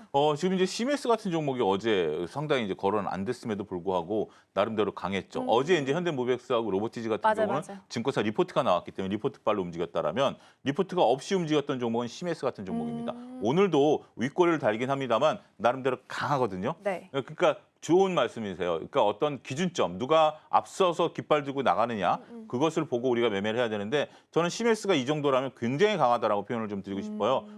그리고 충분히 거래량이라든지 이런 것들을 보게 된다라면 어제보다 위에 있는 물량들이기 때문에 어제 물량이 지금 안 쏟아지고 있어요. 네, 맞아요. 만약에 불안하다라면 충분히 어제 사신 분들은 지금 팔아도 100% 다 수익이 나거든요. 물론 수수료를 내느냐 안 내느냐를 그거는 뭐 불안하다라면 뭐 수수료는 문제가 안 되는 거죠. 그럼에도 불구하고 물량이 안 쏟아지고 있다는 것은 충분히 앞으로 더 땡기겠다라는 의미로 해석이 충분히 가능한 거 아니겠습니까? 그렇다면 더군다나 오늘 거래량이 어제 말고 그저께 거래량보다 많습니다. 네. 벌써 시작한 지 한 30분밖에 안 됐는데 그럼에도 불구하고 급한 매물들은 다 소화됐다라고 볼 수밖에 없기 때문에 현재 지금 CMS를 중심적으로 놓고 로봇주들을 보자 이렇게 정리하겠습니다. 그렇군요. CMS를 오히려 페이스메이커처럼 삼아서 로봇주에 대한 트레이딩 전략을 세우면 좋겠다라는 말씀 주셨고요. 자, 그럼 이어서 방산 쪽으로 시선을 옮겨보겠습니다. 이전에 조방원 중에 다음 순서 방산될 거라고 말씀 주셨는데 딱 그렇게 움직이고 있는 것 같아요, 부장님. 지금 보면 고점 대비해서 뭐 크지는 않지만 한 20에서 그래도 25% 정도 조정 나온 종목들 많이 있거든요. 그러면 상대적으로 많이 눌려 있었으니까 그렇죠. 도전과 원전 대비해서. 그렇다면 전고 터치까지도 충분히 가능성 좀 열려 있을까요? 좀 새롭게 봐야 될 것 같아요. 그러니까 우리가 뉴스 해석을 어떻게 하느냐라는 부분들인데 제가 그때 왜 방산을 얘기했냐라는 부분들을 다시 말씀을 좀 드리면 어차피 트럼프가 관세 협상을 한 이후에 다음부터는 이제 방위비 맞아요. 협상을 할 것이다라고 맞아요. 말씀을 좀 드렸죠. 왜냐하면 관세 과정에서 방위비 얘기가 없었으니까. 근데 이제 어제 뉴스가 나왔죠. 한미 간의 방위비를 3.5% 맞아요. GDP 3.5%까지 늘리겠다라는 부분들이 나왔다라는 거죠. 그 3.5%라는 소식을 듣고 저는 어제 깜짝 놀랐습니다. 우리가 EU와 3.5%를 했고 물론 EU는 5%인데 3.5%는 무기 구입이고 1.5%는 이제 간접비. 우리가 이제 뭐 교량을 건설한다라든지 뭐 이런 식으로 이제 애들러서 표현을 했는데 3.5라는 것이 이거는 이제 제 내피셜입니다만 이젠 글로벌 스탠다드가 글로벌 기준이 될 가능성이 높다라는 거죠. 어느 나라든지 이제 3.5%로 협의를 하겠죠. 물론 이제 3.5% 내에서 미국 무기를 얼마큼 살 것이냐 아니면 간접비 형태로 나갈 것이냐 여러 가지 방법은 있긴 하겠습니다만 이제는 명시적으로 3.5가 될 가능성이 있다라는 거죠. 그러면 결국 그 3.5%의 수혜를 누가 볼 것이냐? 가장 큰 수혜는 미국 무기가 보겠죠. 그렇죠. 미국 무기가 보겠지만 우리도 상당히 먹거리들이 많아졌다라고 볼 수 있겠죠. 가성비가 좋기 때문에 우리가 이제 이번에 베트남까지 수출했기 때문에 그렇다면 베트남을 수출했다라는 것은 미국의 용인 없이 수출은 안 되는 거죠. 왜냐하면 공산권 국가이기 때문에 그러면 이제 전 세계 어디든지 다 팔 수 있습니다. 러시아하고 북한을 제외한다면 네. 러시아, 북한, 중국을 제외한다면 어디든지 이제 무기를 팔 수 있게 됐다라는 거죠. 그런 부분들이 저는 부각이 된다라고 말씀드릴 수가 있겠고 또 우리가 이제 폴란드에서 지금 방위산업도 이제 전시회가 또 열리고 있지 않습니까? 많은 분들이 이제 거기에 와서 이제 보고 명함 받아가고 브로셔 받아가고 할 겁니다. 그러고 나면 이제 연락들이 올 텐데 그것에 대한 가능성을 놓고 본다라면 저는 상당히 하반기에 지금 이제 오늘 뭐 방산만 얘기하기 좀 낯간지러워요. 오늘 왜냐하면 두산에너빌리티라든지 맞아요. LS 일렉트릭 같은 종목도 올라가고 현대 일렉트릭 같은 종목도 올라가고 있기 때문에 방산만 간다. 차영준 네가 방산만 간다고 했으니까 방산만 얘기하는 거 아니야? 네. 라고 얘기하기에는 또 조선주 같은 경우 삼성중공업도 올라가고 있으니까 다시 움직이는 건데 역시 지금 조방원 전선이 같이 움직이는 가운데서 그러면 그중에서는 무엇을 살까라고 고민하신다라면 오히려 저는 방산 섹터 그리고 이제 다시 움직이기 시작한 전력기기 섹터 이렇게 제가 방산을 얘기했으니까 방산만 얘기하는 게 아니라 전력기기 섹터도 어제 또 긍정적인 뉴스가 나왔어요. 수주 잔고가 높다라는 얘기가 나왔으니까 이런 것들을 같이 놓고 보시면서 여러분들의 참 뭐 간만에 선택지가 넓어진 느낌이실 겁니다. 월요일만 하더라도 무엇을 사야 되느냐 이거 이 시장 떠나야 되는 거 아니야라고 했습니다만 어제 오늘 분위기가 또 확 달라졌죠. 이런 상태에서 수익을 좀 챙기는 전략을 펼치시는 것이 좋지 않을까 싶습니다. 네. 일단은 조방, 원전 전반적으로 오늘 흐름 좀 나쁘지 않은 상황인데 사실 조선이나 원전은 정말 쉼없이 올라왔기 때문에 네. 고점 대비해서 떨어진 쪽, 그러니까 조금 더 가격 매력도가 있는 쪽으로 본다면 방산이나 전력기기가 될 수 있지 않을까 싶습니다. 그래서 이제 오늘 외국인과 기관 쪽에서도 방산 관련주들을 많이 담아가네요. 현대 로템도 있고 한화 에어로스페이스도 지금 쪽에서 현대 로템이 일단 확인되고 있고 한화 에어로스페이스까지 순매수 상위 종목에서 확인되고 있다라는 부분도 함께 챙겨드리겠습니다. 자, 그럼 이제 가장 궁금한 건 어떤 종목을 공략하느냐가 될 것 같아요. 방산 좋다, 다음 차례다라고 말씀 주셨으니까 주목하고 계시는 종목은 어디 있을까요? 하나 시스템입니다. 네. 하나 시스템 같은 경우 어제 기관이 30만 주 샀고요. 외국인들이 18만 주 샀습니다. 거의 한 둘이 합치면 한 50만 주 가까이 그러네요. 매수가 갑자기 확 들어왔습니다. 물론 이제 하나 시스템이 어제 이제 폴란드에서 통합방위 시스템을 이제 나타냈다라는 부분들이 있긴 하겠습니다만 일단 이렇게 기관이 30만 주 산 거는 8월 14일 그러게요. 이후에 처음인 것 같아요. 그때보다 더 많이 샀어요. 그때 32만 1,000주를 샀는데 네. 32만 8,000주를 샀거든요. 네. 그리고 외국인들 같은 경우도 이렇게 근데 둘이 동시에 이렇게 50만 주 산 거는 몇 달 새에 없어요. 그러네요. 몇 달 새에 없는 합쳐보니까. 상황이에요. 몇 달 네. 새 없는 수급이고 더군다나 지금 이제 제 얼굴 옆에 차트가 보이는데 차트가 상당히 그 옆으로 기어놓은 상태에서 이렇게 강한 수급이 들어왔다. 그리고 오늘 약간 조정이다. 이것은 매수 기회죠. 제가 참 좋아하는 차트인데 제가 증권사 다닐 때도 이런 차트는 네. 고객분들에게 적극적인 매수, 어쨌든 단기간에 수익이 나올 수 있는 부분들이죠. 어제 외국인과 기관들의 수급이 들어오고 똑같은 방식이에요. 어제 사신 분들, 어제 이제 개인들이 많이 팔았습니다만 개인들도 사신 분들이 있겠죠. 오늘 물량이 안 나온다라는 거죠. 그러면 어제가 단기 매집일 가능성이 높다라고 볼 수 있겠죠. 이러한 차트상 해석과 어제 또 이례적으로 많은 언론들이 또 거론했던 종목이다라고 보면 충분히 여러분들이 뭐 아무래도 우리가 시간이라는 것도 자원 아니겠습니까? 단기간에 수익이 날 수 있는 그러한 차트가 아니겠나 이렇게 말씀드릴 수 있겠습니다. 그러면 개인 투자자 입장에서는 주목할 수밖에 없는 매력적인 종목이 될 수도 있겠네요. 단기간 수익이 가능하다라는 측면에서 말씀 주셨고 오늘도 차트상으로 보면 일단 아랫꼬리가 좀 달려 있어요. 말아 올리면서 어느 정도까지 종가를 형성할 수 있을지 함께 보시면 좋겠고요. 5일선, 21선 오늘 모두 다 위에서 움직임 나타나고 있습니다. 자, 이렇게 해서 탑픽 종목 하나 시스템까지 살펴봤고요. 수장님과는 여기서 인사 나누겠습니다. 오늘 말씀 고맙습니다. 감사합니다.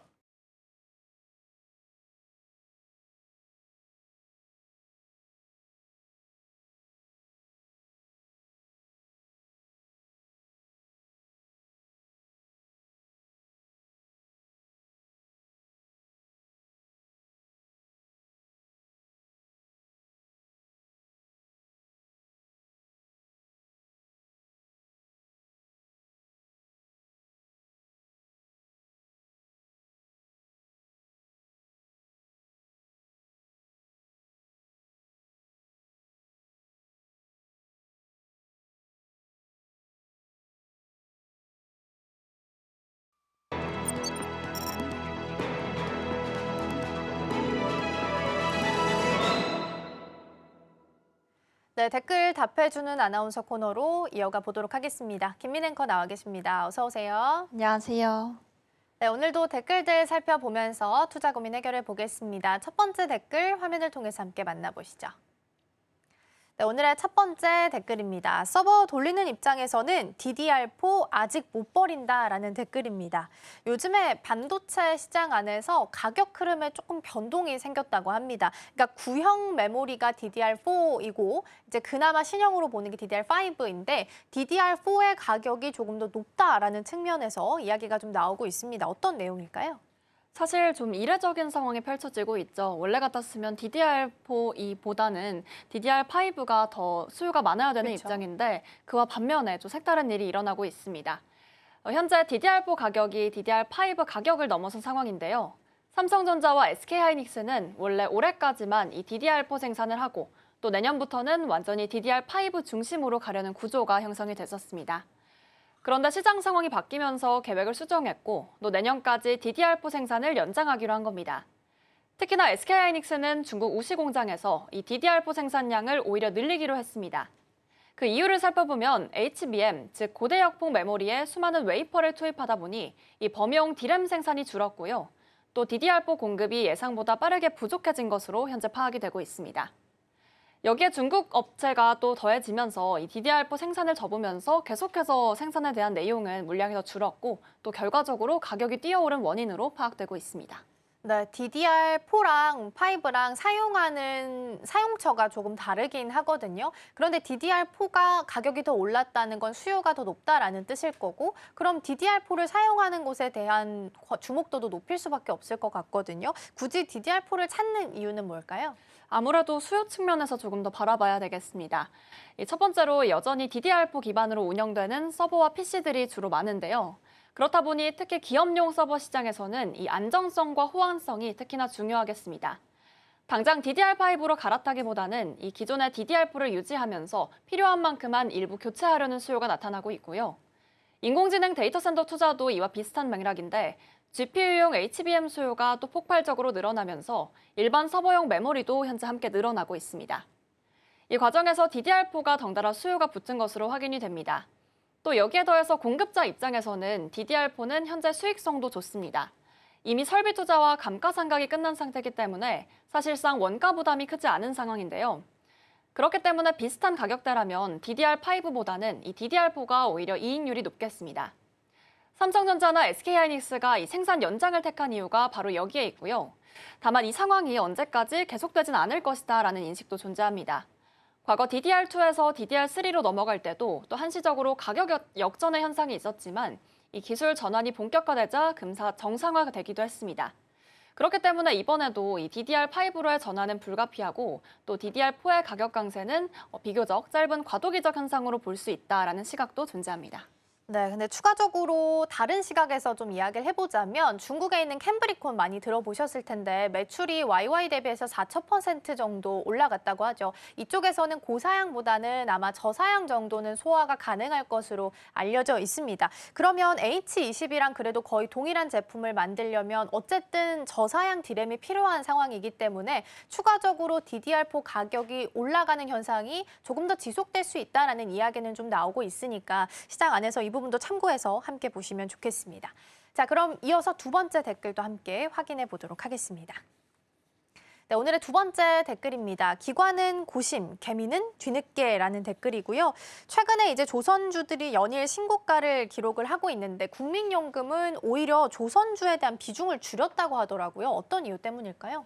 네, 국민연금 쪽에서 지난 7월과 8월 쪽으로 살펴보시면 사실 이 HD 현대미포와 또 하나엔진 쪽으로는 비중을 줄여가는 모습이 포착이 됐습니다. 먼저 HD 현대미포는 기존 11%대에서 또 9%대로, 한화엔진의 경우에도 11% 초반에서 10%대로 낮춰졌는데요. 이유는 단기 급등에 따른 리스크 관리 차원으로 보여지고 있습니다. 최근 조선업계는 이 마스카 프로젝트, 그러니까 미국 조선업에 대한 부활 계획이 부각되면서 주가가 빠르게 올라가고 있는 현상이 포착이 됩니다. 대형 기관 투자가인 이 국민연금 입장에서는 조금은 장기적으로 보유할 수 있어도 또 단기 과열 구간에서는 일부 차익을 실현해서 앞으로의 안전성을 확보하려는 전략을 택한 것으로 보이는데요. 그러니까 이번 결정에 대해서는 단순히 부정적인 시그널로 보기보다는 또 포트폴리오 조정에 가깝다고 해석하는 분위기도 이어지고 있습니다. 네, 일단은 어쩔 수 없이 많이 올라오면 또 쉬어갈 수밖에 없는 구간이 나올 수밖에 없기 때문에 이에 대한 대응책으로서 포트폴리오 조정에 나선 것 같다라는 이야기가 나오고 있습니다. 국민연금이 비중을 줄였지만 그럼에도 불구하고 다른 투자자들은 매수 시그널을 보내고 있는 상황이다 보니까 가격은 계속 오르고 있는 거죠? 네, 이 국민연금을 포함해서도 기관주들이 일부 물량을 좀 덜어내고 있음에도 불구하고 사실 이 조선주는 계속해서 강세를 이어나가는 모습이 어느 정도 시장 상황에서는 포착이 됐습니다. 대표적으로 하나오션이 52주 최고가를 또 기록을 했고 또 세진중공업은 17% 가까이 오르면서 사상 최고가를 새로 쓰기도 했습니다. 또 HJ중공업, HD현대마린엔진, 또 STX엔진과 같은 이 중소형 조선주들과 기자재 종목까지도 함께 신고가 행진을 이어가는 모습이 또 형성이 됐고요. 이 배경에는 국내 조선사들의 미국 진출 확대가 있겠습니다. 앞서 말씀드린 바와 같이 HD현대는 미국 사모펀드와 산업은행 이렇게 함께 공동투자 프로그램인 MOU를 체결했고요. 또 삼성중공업의 경우에는 미국에 대한 조선사와 또 유지 보수 그리고 정비에 대한 협력의 파트너십을 맺은 상황입니다. 여기에 더해서 또 한화는 미국 필리조선소의 약 7조 원 규모의 대규모 투자 계획 소식을 꾸준히 발표하면서 아무래도 이 생산 능력에 대해서 10배 정도 확대하겠다고 밝힌 바가 있습니다. 이처럼 대형 조선사들이 미국 시장에 본격적으로 발을 들이면서 또 시장에는 이런 성장에 대한 모멘텀이 커지고 있다는 점이 특히나 기대감에 또 주가를 반영하고 있는 것 같고요. 다만 전문가들은 불확실성에 대해서도 지적하고 있습니다. 미국은 이 조선업 인프라가 현재 워낙 부족하기 때문에 앞으로 얼마나 수익을 낼지 있을지 여부가 사실은 불확실성이 가지고 있는 상황이고요. 또 과거에는 국내 조선사들이 해외 진출이 또 성공적이지 못했던 사례도 분명히 있기 때문에 앞으로도 조심스럽게 접근할 필요가 있다라는 해석도 이어지고 있습니다. 하지만 이번에는 조금 상황이 다르다고 보는 시각도 있는데요. 프로젝트 대부분이 한미 양국 정부의 또 전폭적인 지원을 받고 추진될 가능성이 높다는 점에서 사실 과거의 결과와는 조금 다른 부분을 기대할 수 있다. 이런 분석도 함께 우세하게 나오고 있습니다. 네, 국민연금은 단기 급등에 따라서 일단은 포트폴리오 좀 조정에 나서는 모습이지만 여전히 마스카 프로젝트에 대한 기대감이 있는 상황이다 보니까 조선주에 대한 시선은 돌고 돌아서도 계속 나오고 있는 상황입니다. 조선 쪽 오늘 흐름도 함께 좀 볼게요. 조방, 원전 오늘 전반적으로 고루고루 상승을 좀 하고 있는데요. 조선은 지금 윗꼬리가 달린 종목들이 있습니다. 개장 초반 대비해서 분위기가 좀 많이 바뀌었네요. HD 현대중공업이 2%대 하락률 현재 보이고 있고 HJ중공업 하나 살펴볼까요? 오늘 지금 10% 두 자릿수대 상승세를 보이고 있습니다. HJ중공업 같은 경우에는 사실 어제 급등세가 개장 초반에 좀 있었다가 결과적으로 마지막에 종가를 형성할 때는 좀 상승분을 반납을 하면서 마무리를 좀 했었거든요. 근데 오늘 다시 한번 추가적으로 상승세를 보이고 있는 상황이고요. 한화오션도 같이 좀 볼게요. 한화오션 같은 경우에는 오늘 외국인 순매수 상위단에 이름 올리고 있습니다. 그러나 오늘 2.5% 정도 하락세 현재 보이고 있는 상황이고 차트상 일봉으로 봤을 때 위치는 나쁘진 않습니다. 5일선이랑 21선 모두 위에 있고 다만 꽉 찬 음봉으로 그림 그려져 있는 상황이고 어제까지 수급상으로 봤을 때는 외국인과 기관 투자자가 지금 3거래일 연속 들어오고 있는 부분으로 확인되고 있으니까 함께 참고해서 보시면 좋겠고요. 최근에는 조선주보다는 조선 기자재단이 더 잘 가고 있으니까 이 부분도 투자하실 때 염두하시면 좋겠습니다. 지금 양시장 모두 마이너스권으로 돌아선 상황이다라는 부분도 함께 챙겨드리면서 댓글 답해주는 아나운서 코너는 오늘 여기서 마무리하도록 하겠습니다. 김민 앵커 오늘 말씀 고맙습니다.